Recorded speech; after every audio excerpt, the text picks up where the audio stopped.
ಯಸ್ಯ ಮಾಲತಿ ಮಾಲಿಕಾನಿಭಃ ಮೌನಿ ಮಾನಸ ಹಂಸೋಯಂ ಮೌಢ್ಯಂ ಹರತು ನಃ ಶಿವಃ. ಯೋಗವಾಸಿಷ್ಠ ಉಪನ್ಯಾಸ ಮಾಲಿಕೆಯ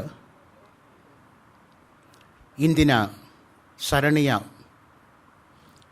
ಮಾಲಿಕೆಯ ಪ್ರಾಯೋಜಕರಾಗಿರತಕ್ಕಂತಹ ಮಲೇಬೆನ್ನೂರಿನ ಖ್ಯಾತ ಉದ್ಯಮಿಗಳು,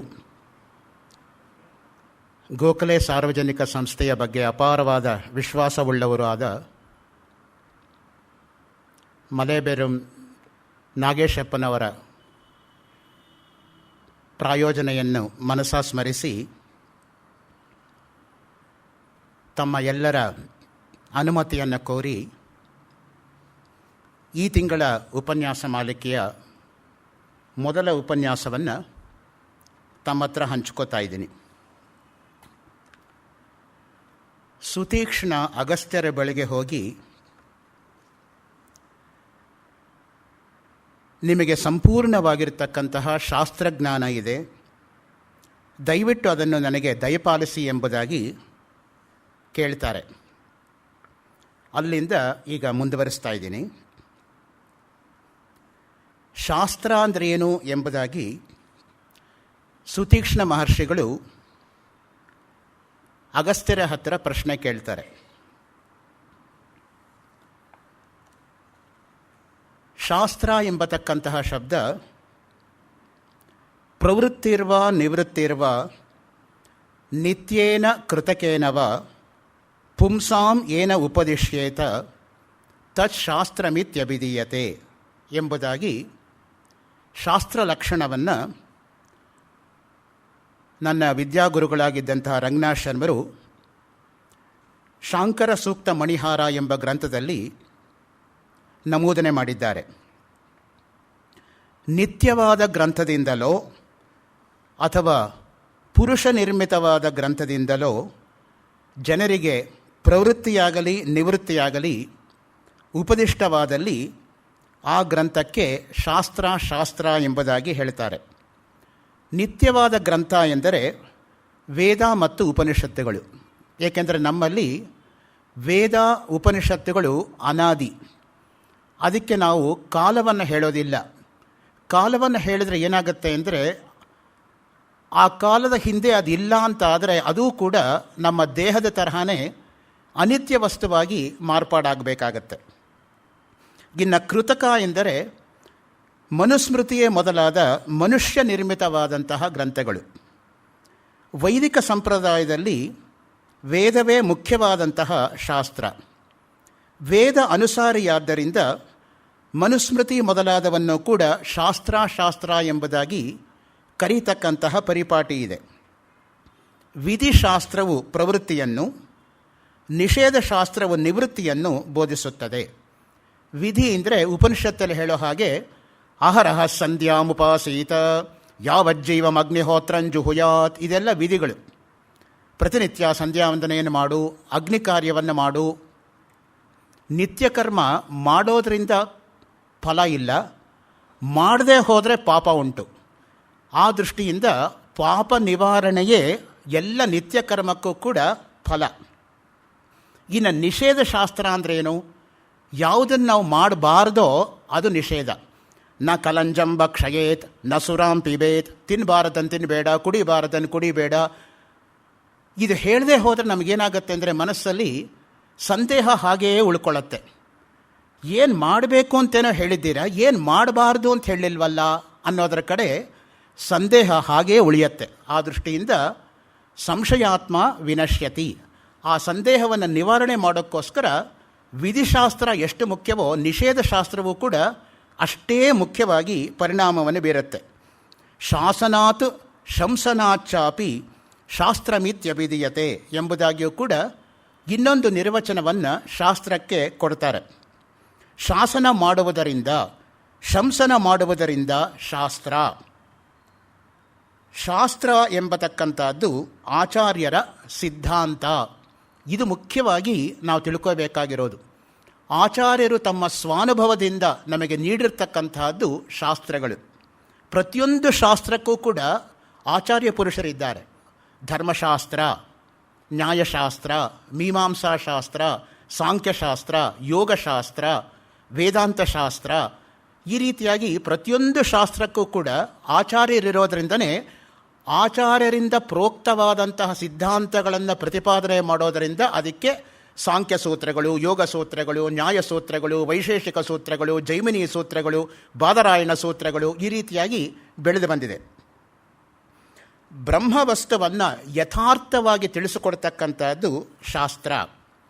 ಧರ್ಮ ಅಧರ್ಮಗಳ ಸ್ವರೂಪವನ್ನು ಶಾಸ್ತ್ರದಿಂದಲೇ ತಿಳಿಯಬೇಕು. ಯಾವುದು ಧರ್ಮ ಯಾವುದು ಅಧರ್ಮ ಅಂತ ನಾವು ತಿಳ್ಕೋಬೇಕಾದ್ರೆ ಅದಕ್ಕೆ ಏನಪ್ಪ ಪ್ರಮಾಣ ಅಂದರೆ ಶಾಸ್ತ್ರವೇ ಪ್ರಮಾಣ. ತರ್ಕದಿಂದ ಇದರ ವ್ಯವಸ್ಥೆ ಸಾಧ್ಯವಿಲ್ಲ. ನೀವು ಯಾವುದೇ ತರ್ಕದಿಂದಲೂ ಕೂಡ ಶಾಸ್ತ್ರವನ್ನು ಅರಿಯೋದಕ್ಕೆ ಸಾಧ್ಯವಿಲ್ಲ. ನಮಗೆ ಗೊತ್ತಿಲ್ಲದ್ದನ್ನು ತಿಳಿಸಿಕೊಡ್ತಕ್ಕಂಥ ವಾಕ್ಯವೇ ಶಾಸ್ತ್ರ.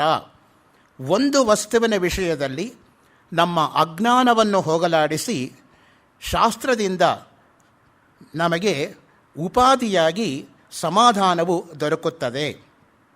ರಾಗಾದಿ ದೋಷಗಳಿರತಕ್ಕವರು ಶಾಸ್ತ್ರವನ್ನು ಉಲ್ಲಂಘಿಸುತ್ತಾರೆ. ಮುಖ್ಯವಾಗಿ ಯಾರು ಶಾಸ್ತ್ರಗಳನ್ನು ಮೀರ್ತಾರೆ ಅಂದರೆ ಯಾರು ರಾಗದ್ವೇಷಗಳಿಗೆ ತಮ್ಮನ್ನು ತಾವು ಎಡೆ ಮಾಡಿಕೊಡ್ತಾರೋ ಅವರು ಶಾಸ್ತ್ರವನ್ನು ಮೀರ್ತಾರೆ. ಯಾಕೆಂದರೆ ರಜೋ ರಾಗಾತ್ಮಕಂ ವಿದ್ಧಿ, ರಜೋಗುಣ ಹೆಚ್ಚಿದ್ರೆ ರಾಗದ್ವೇಷಾದಿಗಳು ಜಾಸ್ತಿ ಆಗತ್ತೆ. ಯಾವಾಗ ಆಸೆ ಬರುತ್ತೋ ಆ ಆಸೆ ಪೂರೈಸದೇ ಇರೋವಾಗ ಕೋಪ ಬರುತ್ತೆ. ಕೋಪದಿಂದ ಬೇರೆಯವರಿಗೆ ಸಿಕ್ಕಿ ನನಗೆ ಸಿಗಲಿಲ್ವಲ್ಲ ಅಂತ ಅವರ ಮೇಲೆ ಅಸೂಯೆ ಉಂಟಾಗತ್ತೆ. ಈ ರೀತಿಯಾಗಿ ಪಾರಂಪರಿಕವಾಗಿ ಅಧೋಗತಿ ಉಂಟಾಗತ್ತೆ. ಸಂಗಾತ್ ಸಂಜಾಯತೆ ಕಾಮಃ, ಕಾಮಾತ್ ಕ್ರೋಧೋಭಿಜಾಯತೆ, ಕ್ರೋಧಾದ್ಭವತಿ ಸಮ್ಮೋಹ, ಸಮ್ಮೋಹ ಸ್ಮೃತಿವಿಭ್ರಮಃ, ಸ್ಮೃತಿಭ್ರಂಶಾತ್ ಬುದ್ಧಿನಾಶಃ, ಬುದ್ಧಿನಾಶಾತ್ ಪ್ರಣಶ್ಯತಿ. ಪೂರ್ತಿ ಅಧೋಮುಖವಾಗಿ ಇಳಿಯೋದಕ್ಕೆ ಕಾರಣವಾಗುತ್ತೆ. ಆದ್ದರಿಂದಲೇ ಶಾಸ್ತ್ರೋಕ್ತವಾದದ್ದೆಲ್ಲವೂ ಕರ್ತವ್ಯವೇ. ಸಂಪ್ರದಾಯಪೂರ್ವಕವಾಗಿ ಗುರುವಿನಿಂದ ಶಾಸ್ತ್ರವನ್ನು ಅರಿತುಕೊಳ್ಳಬೇಕು. ಹಾಗಿದ್ರೆ ನಾವು ಯಾರಿಂದ ಕಲಿಬೇಕು ಶಾಸ್ತ್ರವನ್ನು ಅಂತ ಹೇಳಿದರೆ ಸ್ವಂತ ಓದಿ ಅರ್ಥ ಮಾಡ್ಕೊಳ್ಳೋಕ್ಕೆ ಸಾಧ್ಯ ಇಲ್ಲ. ಗುರುಮುಖೇನಾನೇ ಅಧ್ಯಯನ ಮಾಡಬೇಕು. ಅದಕ್ಕೇನೆ ಗುರು ಅನ್ನೋ ಶಬ್ದ ನಮ್ಮ ಪರಂಪರೆಯಲ್ಲಿ ಅಷ್ಟು ಪ್ರಸಿದ್ಧಿಯನ್ನು ಪಡ್ಕೊಂಡಿರೋದು. ಆಚಾರ್ಯ ಅಂದ್ರೆ ಏನು? ಆಚಿನೋತಿ ಶಾಸ್ತ್ರಾರ್ಥಾನ್ ಆಚಾರ್ಯಸ್ತಾಪಯತ್ಯಪಿ ಸ್ವಯಂ ಆಚರತೆ ಯಸ್ತು ಸತು ಆಚಾರ್ಯ ಇತಿ ಶ್ರುತಃ. ಅದು ಆಚಾರ್ಯ ಶಬ್ದಕ್ಕೆ ನಾವು ಕೊಟ್ಟಿರ್ತಕ್ಕಂತಹ ಲಕ್ಷಣ. ಎಷ್ಟೋ ಜನರು ವಿಷಯವನ್ನು ಚೆನ್ನಾಗಿ ತಿಳ್ಕೊಂಡಿರ್ತಾರೆ, ಆದರೆ ಬೇರೆಯವ್ರಿಗೆ ಹೇಳ್ತಕ್ಕಂಥ ಕಲೆ ಇರಲ್ಲ. ಕೆಲವರಿಗೆ ಬೇರೆಯವ್ರಿಗೆ ಹೇಳೋ ಕಲೆ ಚೆನ್ನಾಗಿರುತ್ತೆ, ವಿಷಯವೇ ಗೊತ್ತಿರಲ್ಲ. ಅವರಿಬ್ಬರೂ ಕೂಡ ನಿಜವಾದ ಅರ್ಥದಲ್ಲಿ ಗುರು ಅನ್ನೋ ಹೆಸರಿಗೇ ಸಾರ್ಥಕತೆ ಉಂಟಾಗೋದಿಲ್ಲ. ಎರಡೂ ಇದ್ದರೂ ಕೂಡ ಅನುಷ್ಠಾನ ಇರಲ್ಲ, ಅನುಭವ ಇರೋದಿಲ್ಲ. ಅನುಭವಿಸಿ ಹೇಳ್ತಕ್ಕಂಥವರು ಆಚಾರ್ಯರು. ಅದಕ್ಕೇನೆ ನಮ್ಮನಿಗೆ ಆಚಾರ್ಯ ದೇವೋ ಭವ ಆ ಮಾತು ತೈತ್ರಿಯ ಉಪನಿಷತ್ತಲ್ಲಿ ಬಂದಿರೋದು. ಮಾತೃದೇವೋ ಭವ, ಪಿತೃದೇವೋ ಭವ, ಆಚಾರ್ಯ ದೇವೋ ಭವ, ಅತಿಥಿ ದೇವೋ ಭವ. ಆ ದೃಷ್ಟಿಯಿಂದ ತಾಯಿ ತಂದೆ ಆದಮೇಲೆ ಆ ಸ್ಥಾನಕ್ಕೆ ನಿಲ್ತಕ್ಕಂಥವ್ರು ಯಾರು? ಆಚಾರ್ಯರು. 5 ಜನ ಗುರುಗಳು ಎಂಬುದಾಗಿ ಯೋಗಿ ಯಾಜ್ಞವಲ್ಕ್ಯ ಎಂಬತಕ್ಕಂಥ ಗ್ರಂಥದಲ್ಲಿ ಪ್ರತಿಪಾದನೆ ಮಾಡ್ತಾರೆ. ತಾಯಿ, ತಂದೆ, ವಿದ್ಯೆ ಕಲಿಸ್ಕೊಟ್ಟ ಗುರು, ಸೋದರ ಮಾವ, ಹೆಣ್ಣು ಕೊಟ್ಟ ಮಾವ ಅಂತ 5 ಜನರು ಕೂಡ ಗುರು ಸದೃಶರು ಅಂತ. ಗುರವಃ ಪಂಚ ಸರ್ವೇಷಾಂ ಯೋಗಿ ಯಾಜ್ಞವಲ್ಕ್ಯ ಗ್ರಂಥದಲ್ಲಿ ಯಾಜ್ಞವಲ್ಕ್ಯರು ಹೇಳ್ತಕ್ಕಂತಹ ಮಾತು.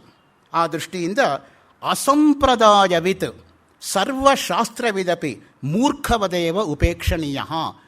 ಭಗವದ್ಗೀತಾ ಭಾಷ್ಯದಲ್ಲಿ ಆಚಾರ್ಯ ಶಂಕರರು 13ನೇ ಅಧ್ಯಾಯ 2ನೇ ಶ್ಲೋಕದ ಮೇಲೆ ವ್ಯಾಖ್ಯಾನ ಮಾಡ್ತಾ ಹೇಳ್ತಾರೆ, ಸಂಪ್ರದಾಯವನ್ನು ಅರಿಯದವರು ಸರ್ವಶಾಸ್ತ್ರವನ್ನು ಬಲ್ಲವರಾದರೂ ಸಹ ಮೂರ್ಖರೆಂದು ಉಪೇಕ್ಷಕ್ಕೆ ಒಳಗಾಗುತ್ತಾರೆ. ಯಾಕೆಂದರೆ ಸ್ವಬುದ್ಧಿಯಿಂದ ಅರ್ಥ ಮಾಡಿಕೊಳ್ಳೋಕ್ಕೆ ಬಾರದೇ ಇರೋದು ಶಾಸ್ತ್ರ. ಅದಕ್ಕೇನೆ ಗುರುವಿನ ಅವಶ್ಯಕತೆ ಅನ್ನೋದು ಅತ್ಯಂತ ಹೆಚ್ಚಾಗಿರ್ತಕ್ಕಂಥದ್ದು. ನಾನು ಈ ಶಾಸ್ತ್ರ ಓದ್ತಾ ಇದ್ದೀನಿ ಅಂದರೆ ಯಾರ ಬಳಿ ಓದ್ತಾ ಇದೆಯಾ ಅಂತ ತಕ್ಷಣ ಪ್ರಶ್ನೆ ಮಾಡ್ತಾರೆ. ನೀನು ಗುರುಗಳು ಯಾರು, ಯಾವ ಗುರು ಹತ್ರ ನೀನು ಅಭ್ಯಾಸ ಮಾಡ್ತಾ ಇದ್ದೀಯಾ ಅನ್ನೋದು ಸಹಜವಾಗಿ ಬರ್ತಕ್ಕಂಥ ಪ್ರಶ್ನೆ. ಯಾಹಿ ಪುರುಷಸ್ಯ ಪ್ರಕೃತಿ ಸಾ ರಾಗ ದ್ವೇಷ ಪುರಸ್ಸರೈವ ಸ್ವಕಾರ್ಯೇ ಪುರುಷಂ ಪ್ರವರ್ತಯತಿ ತದಾ ಸ್ವಧರ್ಮ ಪರಿತ್ಯಾಗ ಪರಧರ್ಮ ಅನುಷ್ಠಾನಂಚ ಭವತಿ ಯದಾ ಪುನಃ ರಾಗದ್ವೇಷೌ ತತ್ ಪ್ರತಿಪಕ್ಷೇಣ ನಿಯಮಯತಿ ತದಾ ಶಾಸ್ತ್ರದೃಷ್ಟಿರೇವ ಪುರುಷೋ ಭವತಿ ನ ಪ್ರಕೃತಿವಶಃ. ಭಗವದ್ಗೀತೆಯ 3ನೇ ಅಧ್ಯಾಯದ 34ನೇ ಶ್ಲೋಕದ ಮೇಲೆ ಆಚಾರ್ಯ ಶಂಕರರ ಭಾಷ್ಯ. ಪುರುಷನ ಪ್ರಕೃತಿಯು ರಾಗದ್ವೇಷಗಳನ್ನು ಮುಂದು ಮಾಡಿಕೊಂಡೇ ಪುರುಷನನ್ನು ತನ್ನ ಕಾರ್ಯದಲ್ಲಿ ತೊಡಗಿಸುತ್ತದೆ. ಆಗ ಪುರುಷ ತನ್ನ ಧರ್ಮವನ್ನು ಬಿಟ್ಟು ಪರಧರ್ಮವನ್ನು ಆಚರಿಸುತ್ತಾನೆ. ಅದಕ್ಕೆ ಗೀತೆಯಲ್ಲಿ ಹೇಳಿರೋದು ಸ್ವಧರ್ಮೇ ನಿಧನಂ ಶ್ರೇಯ ಪರಧರ್ಮೋ ಭಯಾವಹ. ಒಂದು ಸಲ ಒಬ್ಬ ಕ್ರಿಶ್ಚಿಯನ್ ಆಗಿರೋವನು ಚಂದ್ರಶೇಖರ ಭಾರತಿ ಮಹಾಸ್ವಾಮಿಗಳ ಹತ್ರ ಬಂದು ಕೇಳಿದಂತೆ, ನಾನು ಹಿಂದೂ ಆಗಿ ಕನ್ವರ್ಟ್ ಆಗೋದಕ್ಕೆ ಇಷ್ಟ ಇದೆ ಅಂತ. ಅದಕ್ಕೆ ಸ್ವಾಮಿಗಳು ಹೇಳಿದ್ರಂತೆ, be a good Christian, don't come to Hinduism ಅಂತ. ನೀನು ಯಾವ ಒಂದು ಇದರಲ್ಲಿ ಹುಟ್ಟಿದ್ದೀಯೋ ಅದಕ್ಕೆ ನೀನು ಅನುಗುಣವಾಗಿ ನಡೆದ್ರೆ ನಿನಗೆ ಅಲ್ಲಲ್ಲೇ ಶ್ರೇಯಸ್ಸು ಅಂತ. ಯೇ ಯಥಾಮಾಂ ಪ್ರಪದ್ಯಂತೆ ತಾಂಸ್ ತಥೈವ ಭಜಾಮ್ಯಹಂ. ಗೀತೆಯಲ್ಲಿ ಕೃಷ್ಣನ ವಾಕ್ಯವೇ ಆ ರೀತಿಯಾಗಿದೆ. ಯಾವಾಗ ರಾಗದ್ವೇಷಗಳನ್ನು ವಿರೋಧದಿಂದ ವಿವೇಕದಿಂದ ತಡೆಗಟ್ಟುವನೋ ಆಗ ಪುರುಷನು ಶಾಸ್ತ್ರದೃಷ್ಟಿಯುಳ್ಳವನು ಆಗುತ್ತಾನೆ. ಮನುಷ್ಯ ವಿವೇಕವನ್ನು ಮುಖ್ಯವಾಗಿ ಗಳಿಸ್ಕೋಬೇಕು. ಯಾವಾಗ ವಿವೇಕ ಮನುಷ್ಯನಿಗಿರೋದಿಲ್ವೋ ಆವಾಗ ಮಾನವ ಆಗಲ್ಲ. ನಾವು ಕನ್ನಡದಲ್ಲಿ ಬರೆಯುವಾಗ ಮಾನವ ಸಮಾಜ ಜೀವಿ ಅನ್ನೋವಾಗ ದೀರ್ಘ ಬರಿತೀವಿ. ಕೆಲವು ಸಲ ಅವಸರದಲ್ಲಿ ಏನಾಗತ್ತೆ ಅಂದರೆ ದೀರ್ಘ ಬಿಟ್ಟೋಗತ್ತೆ. ಮಾನವ ಸಮಜ ಜೀವಿ ಅಂತ. ಸಮಜ ಅಂದ್ರೇನೋ ಪ್ರಾಣಿಗಳ ಸಮೂಹ ಅಂತ. ಅದಕ್ಕೆ ಮನುಷ್ಯರು ಸಮಾಜದಿಂದ ಸಮಾಜಕ್ಕೆ ಹತ್ತಬೇಕು. ಯಾವಾಗಲೂ ಕೂಡ ಸಮಾಜದಿಂದ ಸಮಾಜಕ್ಕೆ ಇಳಿಯೋದಲ್ಲ. ಯಾವಾಗಲೂ ಕೂಡ ಪ್ರಾಣಿ ಮಟ್ಟದಿಂದ ಮನುಷ್ಯನ ಮಟ್ಟಕ್ಕೆ ಏರಿಸ್ತಕ್ಕಂಥದ್ದು ಯಾವುದು ಅಂದರೆ ಅದೇ ವಿವೇಕ. ಆ ದೃಷ್ಟಿಯಿಂದನೇ ವಿವೇಕ ಮತ್ತು ವೈರಾಗ್ಯ ಎಂಬತಕ್ಕಂತಹ ಎರಡು ಅಲುಗುಗಳುಳ್ಳಂತಹ ಕತ್ತಿಯನ್ನು ತಂದು ಹೊಡೆದಾಗ ಮಾತ್ರ ಅವಿದ್ಯಾ ಅಥವಾ ಅಜ್ಞಾನ ನಾಶವಾಗುತ್ತೆ ಅಂತ ವಿವೇಕ್ ಚೂಡಾಮಣಿಯಲ್ಲಿ ಶಂಕರಾಚಾರ್ಯ ಹೇಳ್ತಾರೆ. ಒಂದು ವಿವೇಕ, ಒಂದು ವೈರಾಗ್ಯ, ಎರಡು ಅಲುಗುಗಳಿರ್ತಕ್ಕಂಥ ಕತ್ತಿ. ಅದರಿಂದ ಹೊಡೆದಾಗ ಮಾತ್ರ ಮೋಹ ಎಂಬತಕ್ಕಂಥದ್ದು ಕಳಚಿ ಬೀಳುತ್ತೆ. ಅದಿಲ್ಲದೆ ಹೋದರೆ ಮೋಹ ಮನುಷ್ಯನನ್ನು ಆವರಿಸ್ಕೊಳ್ಳುತ್ತೆ. ಮೋಹ ಎಲ್ಲಿರುತ್ತೋ ಅಲ್ಲೆಲ್ಲವೂ ಕೂಡ ತಮೋಗುಣ ಇರುತ್ತೆ. ತಮೋಗುಣ ಎಲ್ಲಿರುತ್ತೋ ಅಲ್ಲೆಲ್ಲ ಕೂಡ ಆವರಣ ಶಕ್ತಿ ಇರುತ್ತೆ. ಆ ದೃಷ್ಟಿಯಿಂದನೇ ಆವ್ರಿಯತೆ ಇತಿ ಆವರಣಂ. ಯಾವುದು ನಮ್ಮನ್ನು ಮುಚ್ಚತ್ತೋ ಅದಕ್ಕೆ ಆವರಣ ಎಂಬುದಾಗಿ ಕರೀತಕ್ಕಂಥದ್ದು. ವಿಕ್ಷೇಪ ಮತ್ತು ಆವರಣ. ಮೂರನೇದು ಸಂಶಯ. ಮೂರು ರೀತಿಯಲ್ಲಿ ನಮಗೆ ಅಜ್ಞಾನ ಅನ್ನೋದು ಕಾಡಿಸ್ತಾ ಇರುತ್ತೆ. ಅದಕ್ಕೆ ಹೇಳ್ತಾರೆ ನೋಡಿ, ರಾಗದ್ವೇಷಗಳನ್ನು ವಿರೋಧವಾದ ವಿವೇಕದಿಂದ ತಡೆಗಟ್ಟತಕ್ಕಂಥವನು ಶಾಸ್ತ್ರಜ್ಞಾನಿಯಾಗುತ್ತಾನೆ. ಹಾಗಿದ್ರೆ ವಿವೇಕ ಮನುಷ್ಯನಿಗೆ ಹೇಗೆ ಬರುತ್ತೆ? ಭಾಗ್ಯೋದಯೇನ ಬಹುಜನ್ಮ ಸಮಾರ್ಜಿತೇನ ಸತ್ಸಂಗಮಂಚ ಲಭತೆ ಪುರುಷೋ ಯದಾ ವೈ ಅಜ್ಞಾನ ಹೇತುಕೃತ ಮೋಹ ಮದ ಅಂಧಕಾರ ನಾಶಂ ವಿದಾಯ ತದಾ ಉದಯತೆ ವಿವೇಕ. ಭಾಗವತದಲ್ಲಿ ವಿವೇಕ ಹೇಗೆ ಹುಟ್ಟತ್ತೆ ಅನ್ನೋದಕ್ಕೆ ಒಂದು ಸುಂದರವಾಗಿರ್ತಕ್ಕಂಥ ಶ್ಲೋಕ ಇದೆ. ಭಾಗ್ಯೋದಯೇನ ಜನ್ಮಜನ್ಮಾಂತರಗಳ ಭಾಗ್ಯ ವಿಶೇಷದಿಂದ ಬಹುಜನ್ಮ ಸಮಾರ್ಜಿತೇನ ಅನೇಕ ಜನ್ಮಗಳಿಂದ ಗಳಿಸ್ಕೊಂಡಿದ್ದನ್ನು ಸತ್ಸಂಗಮಂಚ ಲಭತೆ. ಒಂದು ಸತ್ಸಂಗ ಅನ್ನೋದು ಅವನಿಗೆ ದೊರೆಯುತ್ತೆ. ಇದೇ ಒಂದು ಸತ್ಸಂಗ. ಸತ್ಸಂಗತ್ವೇ ನಿಸ್ಸಂಗತ್ವಂ, ನಿಸ್ಸಂಗತ್ವೇ ನಿರ್ಮೋಹತ್ವಂ, ನಿರ್ಮೋಹತ್ವೇ ನಿಶ್ಚಲಿತತ್ವಂ, ನಿಶ್ಚಲಿತತ್ವೇ ಜೀವನ್ಮುಕ್ತಿ. ಜೀವನ್ಮುಕ್ತಿ ತನಕ ಕರ್ಕೊಂಡು ಹೋಗುತ್ತೆ ಸತ್ಸಂಗ ಅನ್ನೋದು. ಭಾಗ್ಯೋದಯೇನ ಬಹುಜನ್ಮ ಸಮಾರ್ಜಿತೇನ ಸತ್ಸಂಗಮಂಚ ಲಭತೆ ಪುರುಷೋ ಯದಾ ವೈ. ಯಾವಾಗ ಮನುಷ್ಯನು ಸತ್ಸಂಗವನ್ನು ಪಡಿತಾನೋ ಅಜ್ಞಾನ ಹೇತುಕೃತ ಮೋಹ ಮದ ಅಂಧಕಾರ ನಾಶಂ ವಿದಾಯ. ಅಜ್ಞಾನದಿಂದ ಉಂಟಾಗತಕ್ಕಂಥ ಮೋಹ ಮದ ಎಲ್ಲವೂ ಕೂಡ ನಾಶವಾದಾಗ ಉದಯತೆ ವಿವೇಕ. ವಿವೇಕ ಎಂಬತಕ್ಕಂಥದ್ದು ಜಾಗೃತವಾಗತ್ತೆ.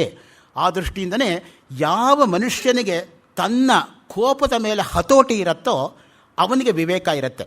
ಯಾವಾಗ ವಿವೇಕ ಕಳ್ಕೋತಾನೋ ಆವಾಗ ಮಾನವ ಪಶು ಆಗ್ತಾನೆ. ಅಷ್ಟೇ ವ್ಯತ್ಯಾಸ. ಅದಕ್ಕೆ ಮನುಷ್ಯನನ್ನಾಗಿ ಮಾಡ್ತಕ್ಕಂಥದ್ದೇ ವಿವೇಕ. ಆ ವಿವೇಕ ಯಾವತ್ತೂ ಕೂಡ ನಮ್ಮನ್ನು ರಕ್ಷಣೆ ಮಾಡುತ್ತೆ. ಜ್ಞಾನ ಬರುತ್ತೆ, ಆದರೆ ವಿವೇಕ ಯಾವತ್ತೂ ನಮ್ಮ ಜೊತೆ ಇರುತ್ತೆ ಅಂತ ಆಲ್ಫ್ರೆಡ್ ಟೆನಿಸನ್ ಒಂದು ಕಡೆ ಹೇಳ್ತಾನೆ. Knowledge comes but wisdom lingers ಅಂತ. Yet always lingers on his wisdom. ಆ ದೃಷ್ಟಿಯಿಂದನೇ ವಿವೇಕಕ್ಕೆ ನಮ್ಮವರು ಅಷ್ಟು ಹೆಚ್ಚು ಬೆಲೆ ಕೊಟ್ಟಿರ್ತಕ್ಕಂಥದ್ದು. ಒಂದು ಕ್ಷಣಕಾಲ ನಾವೇನಾದರೂ ಬಾಯಿ ತಪ್ಪಿ ಮಾತನ್ನು ಆಡಿದರೆ ಜೀವನದುದ್ದಕ್ಕೂ ಪಶ್ಚಾತ್ತಾಪ ಪಡಬೇಕಾಗತ್ತೆ. ಆ ದೃಷ್ಟಿಯಿಂದನೇ ಆ ಪಶ್ಚಾತ್ತಾಪ ಪಡದೇ ಇರೋ ಹಾಗೆ ನಮ್ಮನ್ನು ನಾವು ರಕ್ಷಣೆ ಮಾಡ್ಕೋಬೇಕಾದರೆ ನಮಗೆ ನಮ್ಮ ಬಾಯಿ ಮೇಲೆ ಹತೋಟಿ ಎಂಬತಕ್ಕಂಥದ್ದು ಇರಬೇಕು. ಸಹಸಾ ವಿದದೀತ ನಕ್ರಿಯಾಂ ಅವಿವೇಕ ಪರಮಾಪದಾಂ ಪದಂ ವೃಣುತೆ ವಿಮೃಶ್ಯಕಾರಿಣ ಗುಣಲುಬ್ಧಾ ಸ್ವಯಮೇವ ಸಂಪದ. ಮಹಾಭಾರತದಲ್ಲಿ ಧರ್ಮರಾಯ ಭೀಮಸೇನನಿಗೆ ಹೇಳ್ತಕ್ಕಂಥ ಮಾತು ಭಾರವಿ ಕಿರಾತಾರ್ಜುನಿಯದ 2ನೇ ಸರ್ಗದ 30ನೇ ಶ್ಲೋಕದಲ್ಲಿ ಅದೇ ಮಾತನ್ನೇ ಉದ್ಧರಿಸ್ತಾನೆ. ಪ್ರಾಯಶಃ ಶತಾವಧಾನಿ ಗಣೇಶ್ ಅವರು ಪಂಚಮಹಾಕಾವ್ಯಗಳನ್ನು ತಮ್ಮ ಹತ್ರ ಹೇಳ್ತಾ ಇರೋವಾಗ ಕಿರಾತಾರ್ಜುನಿಯಕ್ಕೆ ಬಂದಿದ್ದಾರೋ ಇಲ್ವೋ ಗೊತ್ತಿಲ್ಲ, ಬಂದಿದ್ದರೆ ಈ ಶ್ಲೋಕ ಹೇಳ್ತಾರೆ ಅಂತ ನಾನು ಅಂದ್ಕೊಂಡಿದ್ದೀನಿ. ಯಾಕೆಂದರೆ ಸಹಸಾ ವಿದದೀತ ನಕ್ರಿಯಾಂ, ಯಾವ ಕೆಲಸವನ್ನೂ ಕೂಡ ಪೂರ್ವಾಪರ ವಿವೇಚನೆ ಇಲ್ಲದೆ ಮಾಡಬೇಡ. ಅವಿವೇಕ ಪರಂ ಆಪದಾಂ ಪದಂ, ಹಾಗೆ ಮಾಡಿದ್ದೇ ಆದರೆ ಮಹತ್ತಾದ ಅವಿವೇಕಕ್ಕೆ ಕಾರಣವಾಗುತ್ತದೆ. ವೃಣುತೇಹಿ ವಿಮೃಶ್ಯಕಾರಿಣ, ಯಾರು ಸರಿಯಾಗಿ ಪೂರ್ವಾಪರ ವಿಮರ್ಶೆ ಮಾಡಿ ಕೆಲಸವನ್ನು ಮಾಡ್ತಾರೋ ಗುಣಲುಬ್ಧಾ ಸ್ವಯಮೇವ ಸಂಪದ, ಗುಣಗಳು ಅವರನ್ನು ಅರಸ್ಕೊಂಡು ಬರುತ್ತೆ ಹೊರತು ಅವರು ಗುಣಗಳ ಹಿಂದೆ ಓಡಬೇಕಾಗಿಲ್ಲ. ಗುಣಾ ಪೂಜಾಸ್ಥಾನಂ ಗುಣಿಷು ನಚಲಿಂಗಂ ನಚ ವಯಃ. ಭವಭೂತಿ ಉತ್ತರಾಮಚರದಲ್ಲಿ ಹೇಳ್ತಾನೆ, ಗುಣಗಳು ಎಲ್ಲೇ ಇದ್ದರೂ ನಾವು ಅದಕ್ಕೆ ಬೆಲೆ ಕೊಡಬೇಕು. ಯಾರಲ್ಲಿ ಗುಣ ಇದೆ ಅನ್ನೋದು ಮುಖ್ಯ ಅಲ್ಲ, ಗಂಡಸು ಹೆಂಗಸು ದೊಡ್ಡವರು ಮಕ್ಕಳು ಅನ್ನೋದಲ್ಲ. ಯಾರಲ್ಲೇ ಒಳ್ಳೆಯ ಗುಣ ಇದ್ದರೂ ಕೂಡ ಅದನ್ನು ನೀನು ಗ್ರಹಿಸಬೇಕು. ಗುಣ ಇಲ್ಲದೆ ಇರೋವರಿಗೆ ಗುಣ ಅರ್ಥ ಆಗಲ್ವಂತೆ. ಗುಣ ಇರೋರು ಬೇರೆಯವರಿರೋ ಗುಣ ನೋಡಿ ಅಸೂಯೆ ಪಡ್ತಾರಂತೆ. ಗುಣವನ್ನೂ ಇಟ್ಕೊಂಡು ಬೇರೆಯವರ ಗುಣವನ್ನು ಎತ್ತಿ ಆಡಿ ಹೊಗಳ್ತಕ್ಕಂಥವರು ವಿರಳರು ಸರಳರು ಅಂತ. ನೀಲಕಂಠ ದೀಕ್ಷಿತ ನೀಲಕಂಠ ವಿಜಯ ಚಂಪೂದಲ್ಲಿ ಹೇಳ್ತಾನೆ, ನಾಗುಣಿ ಗುಣಿನಂ ವೇತ್ತಿ ಗುಣಿ ಗುಣಿಷು ಮತ್ಸರಿ ಗುಣೀಚ ಗುಣರಾಗೀಚ ವಿರಲ ಸರಲೋಜನ ಅಂತ. ಆ ದೃಷ್ಟಿಯಿಂದ ಆ ಗುಣ ಯಾರಲ್ಲೇ ಇದ್ದರೂ ಕೂಡ ನಾವು ಗುಣಗ್ರಾಹಿಗಳಾಗಬೇಕೇ ಹೊರತು ಯಾವಾಗಲೂ ಬೇರೆಯವ್ರು ತಪ್ಪು ಕಂಡುಹಿಡಿಯೋಕ್ಕೆ ಹೋಗಬಾರ್ದು. ಯಾಕೆಂದರೆ ನಾವೆಲ್ಲ ತಪ್ಪು ಮಾಡೇ ಹುಟ್ಟಿರೋದು. ಸ್ವಲ್ಪ ತಪ್ಪು ಮಾಡಿದ್ದೀವಿ, ಅದಂಥ ಮಾನವ ಜನ್ಮ ಬಂದಿದೆ. ಬಹಳ ದೊಡ್ಡ ತಪ್ಪು ಮಾಡಿದರೆ ಕ್ರಿಮಿಯಾಗಿಯೋ ಕೀಟವಾಗಿಯೋ ಪತಂಗವಾಗಿಯೋ ಜಿರಳೆಯಾಗಿಯೋ ಹಲ್ಲಿಯಾಗಿಯೋ ಬೇರೆಯವ್ರನ್ನ ಕಚ್ತಾ ಇದ್ವಿ. ಈ ಜನ್ಮ ಹಾಳು ಮಾಡಿಕೊಂಡ್ರೆ ಮತ್ತೆ ಹಿಂದಕ್ಕೆ ಹೋಗ್ತೇವೆ ಹೊರತು ಮೋಕ್ಷ ಅನ್ನೋದಿಲ್ಲ. ಆ ದೃಷ್ಟಿಯಿಂದ ಜಂತೂನಾಂ ನರಜನ್ಮ ದುರ್ಲಭಂ ಅತಃ ಪುಂಸ್ತ್ವಂ ತಥೋ ವಿಪ್ರತ ತಸ್ಮಾತ್ ವೈದಿಕ ಧರ್ಮ ಮಾರ್ಗ ಪರತೆಯ ವಿದ್ವತ್ವಮಸ್ಮಾತ್ ಪರಂ ಆತ್ಮಾನಾತ್ಮ ವಿವೇಕ ಬ್ರಹ್ಮಾತ್ಮನೋ ಸಂಸ್ಥಿತಿ ಮುಕ್ತಿರ್ನೋ ಶತಜನ್ಮಕೋಟಿ ಸುಕೃತೈ ಪುಣ್ಯೈರ್ವಿನಾ ಲಭ್ಯತೆ ದುರ್ಲಭಂ ತ್ರಯಮೈವೈತ ದೈವಾನುಗ್ರಹ ಕಾರಣಂ ಮನುಷ್ಯತ್ವಂ ಮುಮುಕ್ಷುತ್ವಂ ಮಹಾಪುರುಷ ಸಂಶ್ರಯ. ಮಾನವನಾಗಿ ಹುಟ್ಟೋದು ಕಷ್ಟ, ಹುಟ್ಟಿದ ಮೇಲೆ ಮುಕ್ತಿ ಸಿಗಬೇಕು ಎಂಬ ಉತ್ಕಟವಾದ ಇಚ್ಛೆ ಇರೋದು ಕಷ್ಟ. ಎರಡೂ ಇದ್ದರೂ ಕೂಡ ಒಳ್ಳೆ ಗುರುಗಳು ಸಿಗೋದು ಎಲ್ಲಕ್ಕಿಂತ ಕಷ್ಟ ಅಂತ. ದುರ್ಲಭ ಸಹಜಾವಸ್ಥಾ ದುರ್ಲಭಂ ತತ್ವದರ್ಶನಂ ದುರ್ಲಭೋ ವಿಷಯತ್ಯಾಗೋ ಸದ್ಗುರೋ ಕೃಪಯಾ ವಿನಾ. ವಾರಾಹಿ ಉಪನಿಷತ್ ಅಂತ ಒಂದು ಉಪನಿಷತ್ತಿದೆ.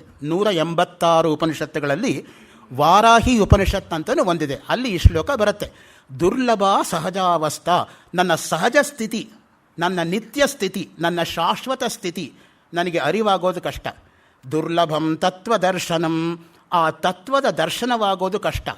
ದುರ್ಲಭೋ ವಿಷಯತ್ಯಾಗೋ, ಇಂದ್ರಿಯಜನ್ಯವಾಗಿರ್ತಕ್ಕಂಥ ಸುಖಗಳಿಂದ ಆಚೆ ಬರೋದು ಕಷ್ಟ.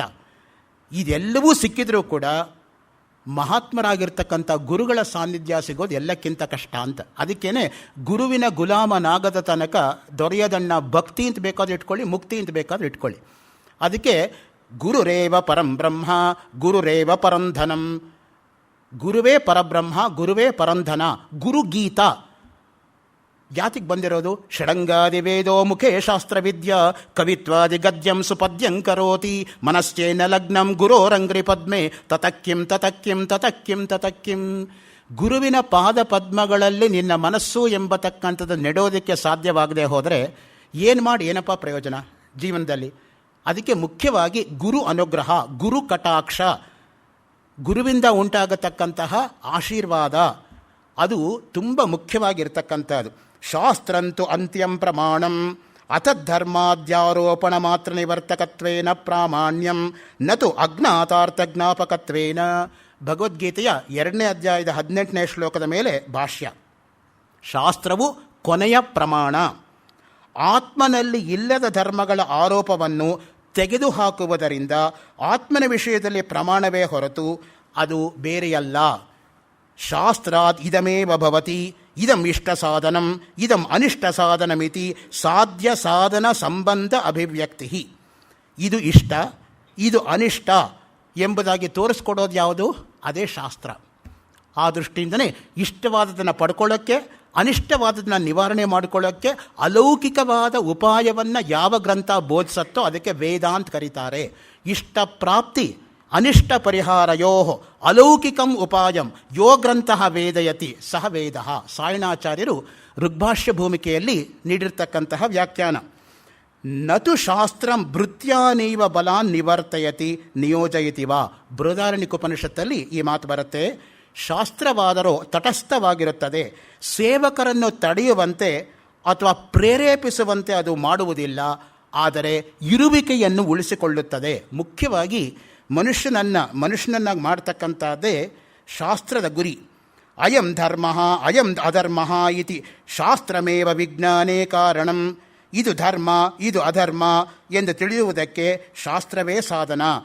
ಏಕೆಂದರೆ ಧರ್ಮಾಧರ್ಮಗಳು ಇಂದ್ರಿಯ ಗೋಚರವಲ್ಲ, ದೇಶಕಾಲ ನಿಮಿತ್ತಗಳಿಗೆ ನಿಯಾಮಕವೂ ಅಲ್ಲ. ಆ ದೃಷ್ಟಿಯಿಂದ ಶಾಸ್ತ್ರಾದೇವ ಪ್ರಮಾಣಾತ್ ಜಗತಃ ಜನ್ಮಾದಿ ಕಾರಣಂ ಬ್ರಹ್ಮ ಅಧಿಗಮ್ಯತೆ. ಬ್ರಹ್ಮಸೂತ್ರ ಭಾಷೆಯಲ್ಲಿ ಹೇಳ್ತಾರೆ, ಶಾಸ್ತ್ರ ಪ್ರಮಾಣದಿಂದಲೇ ಜಗತ್ತಿನ ಸೃಷ್ಟಿ ಸ್ಥಿತಿ ಲಯಕ್ಕೆ ಬ್ರಹ್ಮ ಕಾರಣ. ನೋಡಿ, ಆ ದೃಷ್ಟಿಯಿಂದಲೇ ಸೃಷ್ಟಿ ಎಂಬತಕ್ಕಂಥದ್ದು ಭಗವಂತನ ಒಂದು ಕ್ರೀಡೆ. ಭಗವಂತನಿಗೂ ಕೂಡ ಮನರಂಜನೆ ಬೇಕಾಯಿತು, ಅದರಿಂದ ನಮ್ಮನ್ನೆಲ್ಲ ಸೃಷ್ಟಿ ಮಾಡ್ದ. ಕ್ರೀಡಾರ್ಥಂ ಸೃಜಸಿ ಪ್ರಪಂಚಮಖಿಲಂ ಕ್ರೀಡಾಮೃಗಾಸ್ತೆ ಜನಾ ಯತ್ಕರ್ಮಾಚರಿತಂ ಮಯಾ ಚ ಭವತಃ ಪ್ರೀತ್ಯೈ ಭವತ್ಯೇವ ತತ್ ಶಂಭೋ ಸ್ವಸ್ಯ ಕುತೂಹಲಸ್ಯ ಕರಣಂ ಮಚ್ಚೇಷ್ಟಿತಂ ನಿಶ್ಚಿತಂ ತಸ್ಮಾನ್ ಮಾಮಕ ರಕ್ಷಣಂ ಪಶುಪತೆ ಕರ್ತವ್ಯಮೇವ ತ್ವಯಾ. ಬರೀ ನಮ್ಮನ್ನು ಸೃಷ್ಟಿ ಮಾಡೋದ್ರಿಂದ ನಿನ್ನ ಕೆಲಸ ಮುಗಿಲಿಲ್ಲಪ್ಪ, ನಮ್ಮನ್ನು ರಕ್ಷಣೆ ಮಾಡ್ತಕ್ಕಂಥದ್ದು ನಿನ್ನ ನೈತಿಕ ಕರ್ತವ್ಯ ಅನ್ನೋದನ್ನು ಮರಿಬೇಡ. ಆ ದೃಷ್ಟಿಯಿಂದನೇ ಮುಖ್ಯವಾಗಿ ಸೃಷ್ಟಿ ಯತೋವಾ ಇಮಾನಿ ಭೂತಾನಿ ಜಾಯಂತೆ ಯೇನ ಜಾತಾನಿ ಜೀವಂತಿ ಯತ್ ಪ್ರಯಂತ್ಯಭಿ ಸಂವಿಶಂತೀತಿ. ಬ್ರಹ್ಮನ ತಟಸ್ಥ ಲಕ್ಷಣದಲ್ಲಿ ಸೃಷ್ಟಿ ಸ್ಥಿತಿ ಲಯಗಳನ್ನು ನಾವು ಯಾವಾಗಲೂ ಕೂಡ ಹೇಳ್ತಾ ಬಂದಿರೋದು. ನನ್ನ ಹೃದಯದಲ್ಲಿರ್ತಕ್ಕಂತಹ ಮಹಾ ಸಂದೇಹಗಳನ್ನು ಕೃಪೆ ಮಾಡಿ ನಿವಾರಿಸು. ನೋಡಿ, ಸುತೀಕ್ಷ್ಣರು ಅಗಸ್ತ್ಯ ಬಗ್ಗೆ ಕೇಳ್ತಾ ಇದ್ದಾರೆ, ನನಗೆ ಅನೇಕ ಸಂದೇಹಗಳಿದೆ ಮನಸ್ಸಿನಲ್ಲಿ. ಮೋಕ್ಷಕ್ಕೆ ಸಾಧನ ಯಾವುದು, ಕರ್ಮವೋ ಜ್ಞಾನವೋ? ನೋಡಿ, ಇದು ಮೂಲಭೂತವಾಗಿರ್ತಕ್ಕಂಥ ಪ್ರಶ್ನೆ, ಎಲ್ಲರಿಗೂ ಕೂಡ ಉಂಟಾಗತಕ್ಕಂಥದ್ದು. ಕರ್ಮ ಜಾಸ್ತಿನಾ ಜ್ಞಾನ ಜಾಸ್ತಿನಾ? ಮೋಕ್ಷ ಅಂದ್ರೇನು? ಮೋಕ್ಷದ ಸ್ವರೂಪ ಅಂದ್ರೇನು? ಇದು ಎಲ್ಲ ಆಸ್ತಿಕರನ್ನು ಕೂಡ ಅನೇಕ ವರ್ಷಗಳಿಂದ ಕಾಡ್ತಾ ಇರತಕ್ಕಂಥ ಪ್ರಶ್ನೆ. ಯಾಕೆಂದರೆ ಪ್ರತಿ ಆಸ್ತಿಕನೂ ಕೂಡ ನನಗೆ ಮೋಕ್ಷ ಬೇಕು, ನನಗೆ ಪುನರ್ಜನ್ಮ ಬೇಡ, ಇದೇ ಕೊನೆ ಜನ್ಮವಾಗಿ ಮಾಡು ಅಂತಲೇ ಪ್ರತಿಯೊಬ್ಬರು ಕೇಳ್ಕೊಳ್ಳೋದು.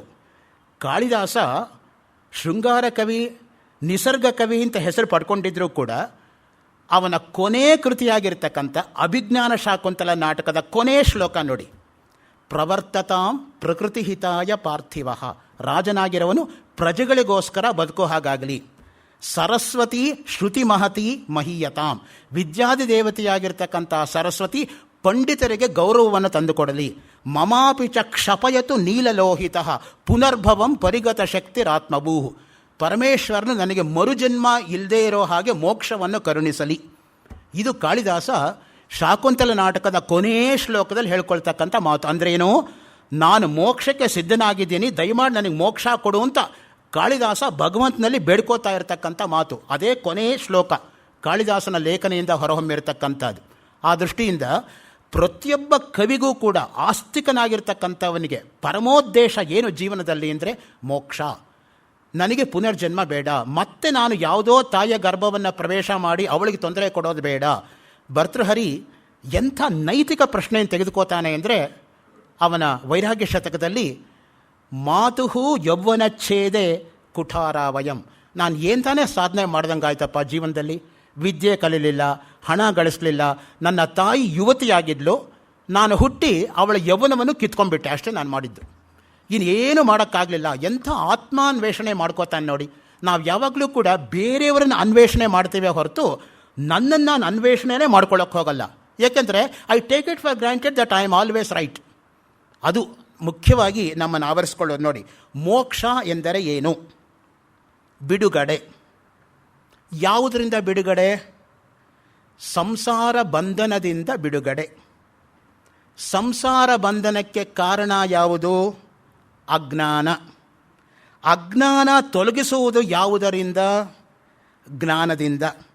ಕೇವಲ ಜ್ಞಾನದಿಂದ ಮಾತ್ರವೇ ಅಜ್ಞಾನ ಎಂಬತಕ್ಕಂಥದ್ದು ತೊಲಗತ್ತೆ ಹೊರತು ಇನ್ನು ಯಾವುದರಿಂದಲೂ ಸಾಧ್ಯವಿಲ್ಲ. ಈ ಮುಖ್ಯವಾಗಿ ಜ್ಞಾನ ಎಂಬತಕ್ಕಂಥದ್ರ ಬಗ್ಗೆ ಬಂದು ನಿಲ್ಲತ್ತೆ ನೋಡಿ. ಅದಕ್ಕೇನೆ ಅತ್ರ ಬ್ರಹ್ಮ ಸಮಶ್ನುತೆ, ಅಮೃತ ಇಹ ಭವತಿ ಮುಂತಾದ ಪ್ರಮಾಣಗಳಿಂದ ಶರೀರವಿದ್ದಾಗಲೇ ಒಬ್ಬನು ಜೀವನ್ಮುಕ್ತನಾಗಬಹುದು. ಜೀವನ್ಮುಕ್ತಿ ವಿವೇಕ ವಿದ್ಯಾರಣ್ಯರದು, ಜೀವನ್ಮುಕ್ತಾನಂದ ಲಹರಿ ಶಂಕರಾಚಾರ್ಯರದು, ಹಾಗೆಯೇ ವಿವೇಕ್ ಚೂಡಾಮಣಿ ಕೊನೆ 32 ಶ್ಲೋಕದಲ್ಲಿ ಬರತಕ್ಕಂತಹ ಜೀವನ್ಮುಕ್ತ ಲಕ್ಷಣ. ಇದೆಲ್ಲವೂ ಕೂಡ ಮನುಷ್ಯ ಹಿಂದೆ ಈಗಲೇ ಇಲ್ಲೇ ಮೋಕ್ಷವನ್ನು ಪಡೆಯೋದಕ್ಕೆ ಸಾಧ್ಯ ಅನ್ನೋದನ್ನು ತಿಳಿಸ್ಕೊಡುತ್ತೆ. ಕರ್ಮ ಬಿಟ್ಟು ಹೋಗೋದಲ್ಲ, ಕರ್ಮವನ್ನು ಮಾಡಿ ಕೂಡ ಅದರಲ್ಲಿ ಅಂಟದೆ ಯಾರು ಮಾಡ್ತಾರೋ ಅವರು ಸ್ಥಿತಪ್ರಜ್ಞರು ಅಂತ ಹೇಳಿದ್ರು ಒಂದೇ, ಜೀವನ್ಮುಕ್ತರು ಅಂತ ಹೇಳಿದ್ರು ಒಂದೇ. ಭಗವದ್ಗೀತೆ ಪ್ರಕಾರ ಸ್ಥಿತಪ್ರಜ್ಞ ಯಾವುದೋ, ವೇದಾಂತದ ಪ್ರಕಾರ ಅದೇ ಜೀವನ್ಮುಕ್ತ. ಅದರಿಂದ ಯಾನ್ಯೇವ ಸ್ಥಿತಪ್ರಜ್ಞಸ್ಯ ಲಕ್ಷಣಾನಿ ತಾನ್ಯೇವ ಜೀವನ್ಮುಕ್ತಸ್ಯ ಲಕ್ಷಣಾನಿ ಭವಂತಿ. ಭಾಷ್ಯದಲ್ಲಿ ಸ್ಪಷ್ಟವಾಗಿ ಹೇಳ್ತಾರೆ, ಯಾವುದು ಸ್ಥಿತಪ್ರಜ್ಞನ ಲಕ್ಷಣವೋ ಅದೇ ಜೀವನ್ಮುಕ್ತನ ಲಕ್ಷಣ. ಆ ದೃಷ್ಟಿಯಿಂದ ಮನುಷ್ಯ ಏನು ಮಾಡಬೇಕು ಅಂದರೆ ಬ್ರಹ್ಮಭಾವಶ್ಚ ಮೋಕ್ಷ. ಮುಖ್ಯವಾಗಿ ನೋಡಿ, ಬ್ರಹ್ಮಸ್ವರೂಪವಾಗಿ ಉಳಿಯತಕ್ಕಂಥದ್ದೇ ಮೋಕ್ಷ. ಅಂದ್ಗೇನಾಯಿತು? ಅಹಂ ಬ್ರಹ್ಮಾಸ್ಮಿ, ಅಯಮಾತ್ಮ ಬ್ರಹ್ಮ, ಪ್ರಜ್ಞಾನಂ ಬ್ರಹ್ಮ, ತತ್ವಮಸಿ. 4 ವೇದಗಳಲ್ಲಿ ಬರತಕ್ಕಂತಹ 4 ಮಹಾವಾಕ್ಯಗಳು ನೋಡಿ. ಅಹಂ ಬ್ರಹ್ಮಾಸ್ಮಿ ಅಂದರೂ ಒಂದೇ, ತತ್ ತ್ವಂ ಅಸಿ ಅಂದರೂ ಒಂದೇ, ಪ್ರಜ್ಞಾನಂ ಬ್ರಹ್ಮ ಅಂದರೂ ಒಂದೇ. ಇದೆಲ್ಲವೂ ಕೂಡ ನಾನು ಬ್ರಹ್ಮವಸ್ತು ಅನ್ನೋದು ಅನುಭವದಿಂದ ತಿಳ್ಕೋಬೇಕು. ಬರೀ ಬಾಯಿಂದ ಹೇಳಿದ್ರೆ ಸಾಧ್ಯ ಇಲ್ಲ. 100 ಸಲ ಅಡುಗೆ ಅಡುಗೆ ಅಡುಗೆ ಅಂತ ಹೇಳಿದ್ರು ಕೂಡ ಅಡುಗೆ ತಯಾರಾಗಲ್ಲ. ಅಡುಗೆ ಮನೆಯಲ್ಲಿ ಅಡುಗೆ ಮಾಡೋಕ್ಕೆ ನೀವು ಏನು ಕೆಲಸ ಮಾಡಬೇಕು ಅದು ಮಾಡಲೇಬೇಕು. ಹಾಗೆಯೇ ಇಲ್ಲೂ ಕೂಡ ನಾನು ಬ್ರಹ್ಮ ನಾನು ಬ್ರಹ್ಮ ನಾನು ಬ್ರಹ್ಮ ಅಂತ 1000 ಸಲ ಬಾಯಲ್ಲಿ ಹೇಳಿದ್ರೆ ಅಲ್ಲ, ಅನುಭವದಿಂದ ನೀನು ಬ್ರಹ್ಮ ಅನ್ನೋದನ್ನು ಅರ್ಥಕೋಬೇಕು. ಅದು ಹೆಂಗೆ ಬರುತ್ತೆ? ನಾನು ಬ್ರಹ್ಮ ಅಲ್ಲ ಅನ್ನೋದು ಹೋಗಬೇಕು. ಯಾವಾಗ ನಾನು ಬ್ರಹ್ಮ ಅಲ್ಲ ಅನ್ನೋದು ಹೋಗುತ್ತೋ ಆಗ ನಾನೇ ಬ್ರಹ್ಮ ಅನ್ನೋದು ಉಳಿಯತ್ತೆ. ಆ ದೃಷ್ಟಿಯಿಂದನೇ ನಾನು ಅಂದರೆ ದೇಹವಲ್ಲ, ನಾನು ಅಂದರೆ ಮನಸ್ಸಲ್ಲ, ನಾನು ಅಂದರೆ ಬುದ್ಧಿಯಲ್ಲ, ನಾನು ಅಂದರೆ ಚಿತ್ತವಲ್ಲ, ನಾನು ಅಂದರೆ ಅಹಂಕಾರವಲ್ಲ. ಹಾಗಿದ್ರೆ ಏನು? ಇದೆಲ್ಲವೂ ಅಲ್ಲದೆ ಏನು ಉಳ್ಕೊಂಡಿದ್ದೀನೋ ಅದೇ ನಾನು. ಬ್ರಹ್ಮಭಾವಶ್ಚ ಮೋಕ್ಷ. ಹೆಂಗೆ ಅದು ಸಾಧ್ಯ ಅಂತ ಹೇಳಿದ್ರೆ, ನಾನು ಯಾವ್ಯಾವ ವಸ್ತುವನ್ನು ನೋಡ್ತೀನೋ ಅಲ್ಲೆಲ್ಲೂ ಬ್ರಹ್ಮಾಕಾರವಾಗಿಯೇ ನಾನು ನೋಡ್ತಾ ಇರಬೇಕು. ಬ್ರಹ್ಮಾರ್ಪಣಂ ಬ್ರಹ್ಮಹವಿಹಿ ಬ್ರಹ್ಮಾಗ್ನೌ ಬ್ರಹ್ಮಣಾಹುತಂ ಬ್ರಹ್ಮೈವತೇನ ಗಂತವ್ಯಂ ಬ್ರಹ್ಮಕರ್ಮ ಸಮಾಧಿನ. ನೋಡಿ, ಏನೇನು ಮಾಡ್ತೀನೋ ಅದೆಲ್ಲವೂ ಕೂಡ ಬ್ರಹ್ಮವೇ. ಇತ್ಸೇತತ್ ಸರ್ವಂ ಬ್ರಹ್ಮಾರ್ಪಣಮಸ್ತು. ಅದಕ್ಕೆ ನಾವು ಹೇಳ್ತಕ್ಕಂಥದ್ದು ಎಲ್ಲವೂ ಕೂಡ ಬ್ರಹ್ಮನಿಗೆ ಸಮರ್ಪಣೆಯಾಗಲಿ. ಏನೇನು ಮಾಡ್ತೀವೋ ಅದೆಲ್ಲ ಬ್ರಹ್ಮವೇ. ಪುರಸ್ತಾದ್ ಬ್ರಹ್ಮ ಪಶ್ಚಾತ್ ಬ್ರಹ್ಮ ದಕ್ಷಿಣದಶ್ಚೋತ್ತರೇಣ ಬ್ರಹ್ಮೈವೇದಂ ವಿಶ್ವಮಿದಂ ವರಿಷ್ಠಂ. ಮುಂಡಕೋಪನಿಷತ್ತು. ಹಿಂದೆ ಮುಂದೆ ಅಕ್ಕ ಪಕ್ಕ ಮೇಲೆ ಕೆಳಗೆ ಏನೇನಿದೆಯೋ ಎಲ್ಲವೂ ಬ್ರಹ್ಮವಸ್ತುವೇ. ಆ ಭಾವನೆ ಬಂದವರಿಗೆ ಯಾವತ್ತೂ ಕೂಡ ಬೇರೆಯವರಿಗೆ ಕೆಟ್ಟದ್ದು ಮಾಡ್ತಕ್ಕಂಥದ್ದು ಮನಸ್ಸಿನಲ್ಲಿ ಬರೋಕ್ಕೆ ಸಾಧ್ಯ ಇಲ್ಲ. ಏಕೆಂದರೆ ಎಲ್ಲರೂ ನನ್ನವರೇ. ಸರ್ವ ಸಮಭಾವ. ಪಂಡಿತಾ ಸಮದರ್ಶಿನಃ. ಗೀತೆಯಲ್ಲಿ ಅದಕ್ಕೆ ಹೇಳಿರೋದು, ನಾವೆಲ್ಲ ಸಮದರ್ಶಿಗಳಾಗಬೇಕೇ ಹೊರತು ಅಸಮದರ್ಶಿಗಳಾಗಬಾರ್ದು.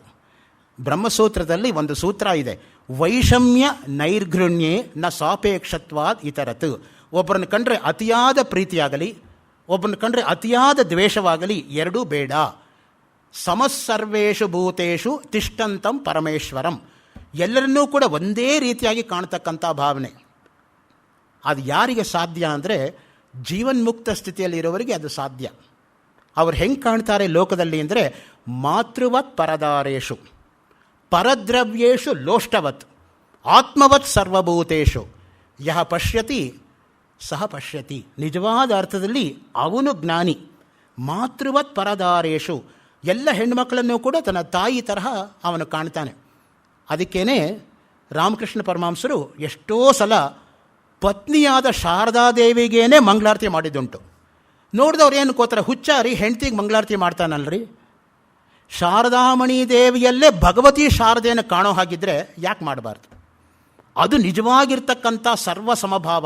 ಎಲ್ಲೆಲ್ಲಿ ನೋಡಿದ್ರೂ ಕೂಡ ತಾಯಿಯ ಸ್ವರೂಪವನ್ನೇ ಕಾಣ್ತಕ್ಕಂಥದ್ದು. ಆ ದೃಷ್ಟಿಯಿಂದಲೇ ಮೊದಲು ನಾವು ತಾಯಿಗೆ ಗೌರವ ಕೊಟ್ಟು ಆಮೇಲೆ ತಂದೆ ಕೊಡೋದು. ಮಾತೃದೇವೋಭವ, ಆಮೇಲೆ ಪಿತೃದೇವೋಭವ. ಮಾತಾ ಪೂರ್ವ ರೂಪಂ, ಪಿತಾ ಉತ್ತರ ರೂಪಂ, ಜನನೀ ಜನ್ಮಭೂಮಿಶ್ಚ ಸ್ವರ್ಗಾದಪಿ ಗರಿಯಸಿ. ತಾಯಿ ಮತ್ತು ತಾಯ್ನಾಡು ಸ್ವರ್ಗಕ್ಕಿಂತ ಮಿಗಿಲು ಎಂಬುದಾಗಿ ಹಿಂದೆ ತಾಯ್ನಾಡು ಅಂತ ಪೇಪರ್ ಕೂಡ ಬರ್ತಾ ಇತ್ತು, ಈಗಿಲ್ಲ ಅಂತ ಇಟ್ಕೊಳ್ಳಿ. ಸೊ ಯಾಕೆ ಹೇಳ್ತಾ ಇದ್ದೇನೆ ಅಂತ ಹೇಳಿದ್ರೆ, ತಾಯಿಗೆ ನಾವು ಅಷ್ಟು ಗೌರವವನ್ನು ಕೊಡ್ತಕ್ಕಂಥದ್ದು.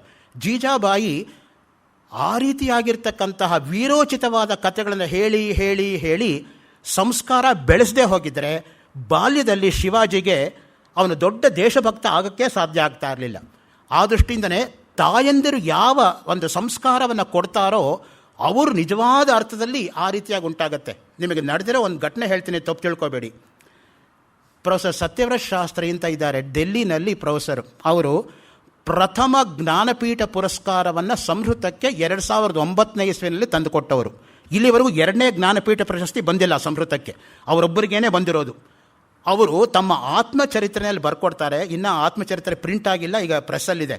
ಅಲ್ಲಿ ಬರೀತಾರೆ ಅವರು, ನನ್ನ ತಂದೆ ನಾನು ಗರ್ಭದಲ್ಲಿದ್ದಾಗ ಪ್ರತಿನಿತ್ಯವೂ ಕೂಡ ನನ್ನ ತಾಯಿ ಮುಂದೆ ರಾಮಾಯಣ ಪಾರಾಯಣ ಮಾಡ್ತಾ ಇದ್ರಂತೆ.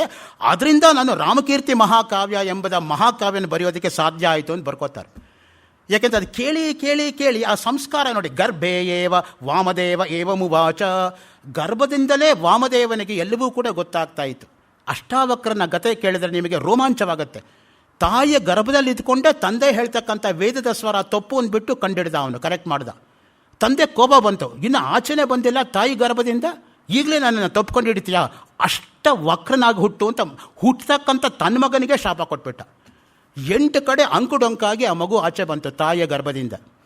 ಆಮೇಲೆ ಏನಾಯಿತು, ಅಷ್ಟೆಲ್ಲ ಅಹಂಕಾರದಿಂದ ಇದ್ದಂಥ ತಂದೆ ವಾದದಲ್ಲಿ ಸೋತೋದ ರಾಜನ ಆಸ್ಥಾನದಲ್ಲಿ. ಈ ಹುಡುಗ ಇನ್ನು ಚಿಕ್ಕವನಾಗಿರ್ತಕ್ಕಂಥವನು ಯಾವ ವಾದಿ ತನ್ನ ತಂದೆಯನ್ನು ವಾದದಲ್ಲಿ ಸೋಲಿಸಿದ ಅವನನ್ನು ಸೋಲಿಸಿಬಿಟ್ಟು ತಂದೆಯನ್ನು ವಾಪಸ್ ಮನೆಗೆ ಕರ್ಕೊಂಬಂದ. ಅದು ಅಷ್ಟಾವಕ್ರ ಮಾಡಿರ್ತಕ್ಕಂಥ ಒಂದು ಮಹೋನ್ನತವಾಗಿರ್ತಕ್ಕಂಥ ಕೃತಿ. ನಮಗೆ ಸಾಮಾನ್ಯವಾಗಿ ಒಂಥರ ಕೀಳಾಗಿ ನಾವು ಹೇಳ್ತೀವಿ ಅಷ್ಟಾವಕ್ರ, ಅವನೊಬ್ಬ ಅಷ್ಟಾವಕ್ರ, ಏನೋ ನಿಷ್ಪ್ರಯೋಜಕ ಅನ್ನೋ ಅರ್ಥದಲ್ಲಿ ನಾವು ಅಷ್ಟಾವಕ್ರ ಅನ್ನೋ ಶಬ್ದವನ್ನು ಉಪಯೋಗಿಸ್ತೀವಿ. ಮಹಾಜ್ಞಾನಿ, ಅಷ್ಟಾವಕ್ರ ಬ್ರಹ್ಮಜ್ಞಾನಿ ಜನಕ ರಾಜರ್ಷಿಗೆ ಬೋಧಿಸಿರ್ತಕ್ಕಂಥದ್ದೇ ಅಷ್ಟಾವಕ್ರ ಗೀತಾ. ನೋಡಿ, ಮುಖ್ಯವಾಗಿ ಇರ್ತಕ್ಕಂಥ ಅನೇಕ ಗೀತೆಗಳಲ್ಲಿ ಅಷ್ಟಾವಕ್ರ ಗೀತೆಯೂ ಕೂಡ ಬಹಳ ಮುಖ್ಯವಾಗಿರ್ತಕ್ಕಂಥದ್ದು. ಆಧ್ಯಾತ್ಮಿಕ ಸಾಧನೆಯಲ್ಲಿ ಯಾವ ರೀತಿ ಮೋಕ್ಷವನ್ನು ಪಡಿಬೇಕು ಅನ್ನೋದನ್ನು ತಿಳಿಸೋದಕ್ಕೆ ಹೊರಟಿರ್ತಕ್ಕಂಥ ಗ್ರಂಥ ಅದು. ಆ ದೃಷ್ಟಿಯಿಂದಲೇ ಹೇಳ್ತಾರೆ ನೋಡಿ, ಬ್ರಹ್ಮಭಾವಶ್ಚ ಮೋಕ್ಷ. ಎಲ್ಲ ಕಡೆಯೂ ಕೂಡ ಏಷಾ ಬ್ರಾಹ್ಮೀ ಸ್ಥಿತಿ ಪಾರ್ಥ ನೈನಾಂ ಪ್ರಾಪ್ಯ ವಿಮುಖ್ಯತಿ ಸ್ಥಿತ್ವಾ ಸ್ಯಾಮಂತ ಕಾಲೇಪಿ ಬ್ರಹ್ಮ ನಿರ್ವಾಣ ಮೃಚ್ಛತಿ. ಭಗವದ್ಗೀತೆಯಲ್ಲಿ ಬರ್ತಕ್ಕಂಥ ಮಾತು. ಆ ಬ್ರಾಹ್ಮೀ ಸ್ಥಿತಿಯಲ್ಲಿ ಇರ್ತಕ್ಕಂಥವನು, ಅದಕ್ಕೆ ನಾವು ಬ್ರಾಹ್ಮೀ ಮುಹೂರ್ತದಲ್ಲಿ ಏಳಬೇಕು ಅಂತ. ಅದಕ್ಕೆ ನಮ್ಮಲ್ಲೊಂದು ಮಾತಿರೋದು, ಬೆಳಗ್ಗೆ 3ರಿಂದ 5:15 ಇದೆ ನೋಡಿ, ಬಹಳ ಪ್ರಶಸ್ತವಾಗಿರ್ತಕ್ಕಂಥ ಕಾಲ ಅದು. ಆ ಸಮಯದಲ್ಲಿ ಏನೇ ಓದಿದರೂ ಕೂಡ ಚೆನ್ನಾಗದು ತಲೆಗೆ ಹಿಡಿಯುತ್ತೆ. ಆ ದೃಷ್ಟಿಯಿಂದನೇ ಬ್ರಾಹ್ಮೀ ಮುಹೂರ್ತ ಎಂಬತಕ್ಕಂಥದ್ದು ಸಂಗೀತಕ್ಕಾಗಲಿ ವೇದಕ್ಕಾಗಲಿ ಎತ್ತಿ ಮಾಡಿರ್ತಕ್ಕಂಥ ಸಮಯ ಅದು. ಆ ಸಮಯದಲ್ಲಿ ಅಭ್ಯಾಸ ಮಾಡಿದರೆ ಅದು ಖಂಡಿತವಾಗಿಯೂ ಕೂಡ ಫಲಿಸತ್ತೆ ಎಂಬತಕ್ಕಂಥದ್ದು. ಏಕೆಂದರೆ ಸಮಸ್ತ ವಾತಾವರಣ ನಿಶ್ಶಬ್ದವಾಗಿರುತ್ತೆ ನೋಡಿ. ಆವಾಗ ಎಂತಹ ಒಂದು ಅಲೌಕಿಕವಾಗಿರ್ತಕ್ಕಂಥ ವೈಬ್ರೇಷನ್ಸ್ ಬರುತ್ತೆ ಅಂತ ಹೇಳಿದರೆ ನಿಜವಾಗ್ಲೂ ಕೂಡ ಅದನ್ನು ಅನುಭವಿಸಿದವರಿಗೆ ಗೊತ್ತೋದು. ಆ ದೃಷ್ಟಿಯಿಂದನೇ ಮುಖ್ಯವಾಗಿ ಆ ಬ್ರಾಹ್ಮೀ ಮುಹೂರ್ತ ಎಂಬತಕ್ಕಂಥದ್ದು ಅತ್ಯಂತ ಶ್ರೇಷ್ಠವಾಗಿರೋದು. ತಸ್ಮಾತ್ ಅಪಕೃಷ್ಯಮಾಣಾಯಾಮ್ ಅವಿದ್ಯಾಯಾಮ್ ವಿದ್ಯಾಯಾಮ್ ಕಾಷ್ಟಾಂ ಗತಾಯಾಮ್ ಸರ್ವಾತ್ಮಭಾವ ಮೋಕ್ಷ. ಹಾಗಿದ್ರೆ ಏನಪ್ಪ ಮೋಕ್ಷ ಅಂದರೆ, ಅವಿದ್ಯೆಯು ನಾಶವಾದಾಗ, ಅಜ್ಞಾನ ನಾಶವಾದಾಗ ಇರೋದೇ ಜ್ಞಾನ. ಜ್ಞಾನ ಬರೋದಲ್ಲ, ಜ್ಞಾನ ಯಾವಾಗಲೂ ಇರೋದು. ಆ ಜ್ಞಾನಕ್ಕೆ ಹೊದಿಕೆ ರೂಪದಲ್ಲಿರ್ತಕ್ಕಂಥದ್ದು ಈ ಅಜ್ಞಾನ ಅಥವಾ ಮುಚ್ಚಳಿಕೆ.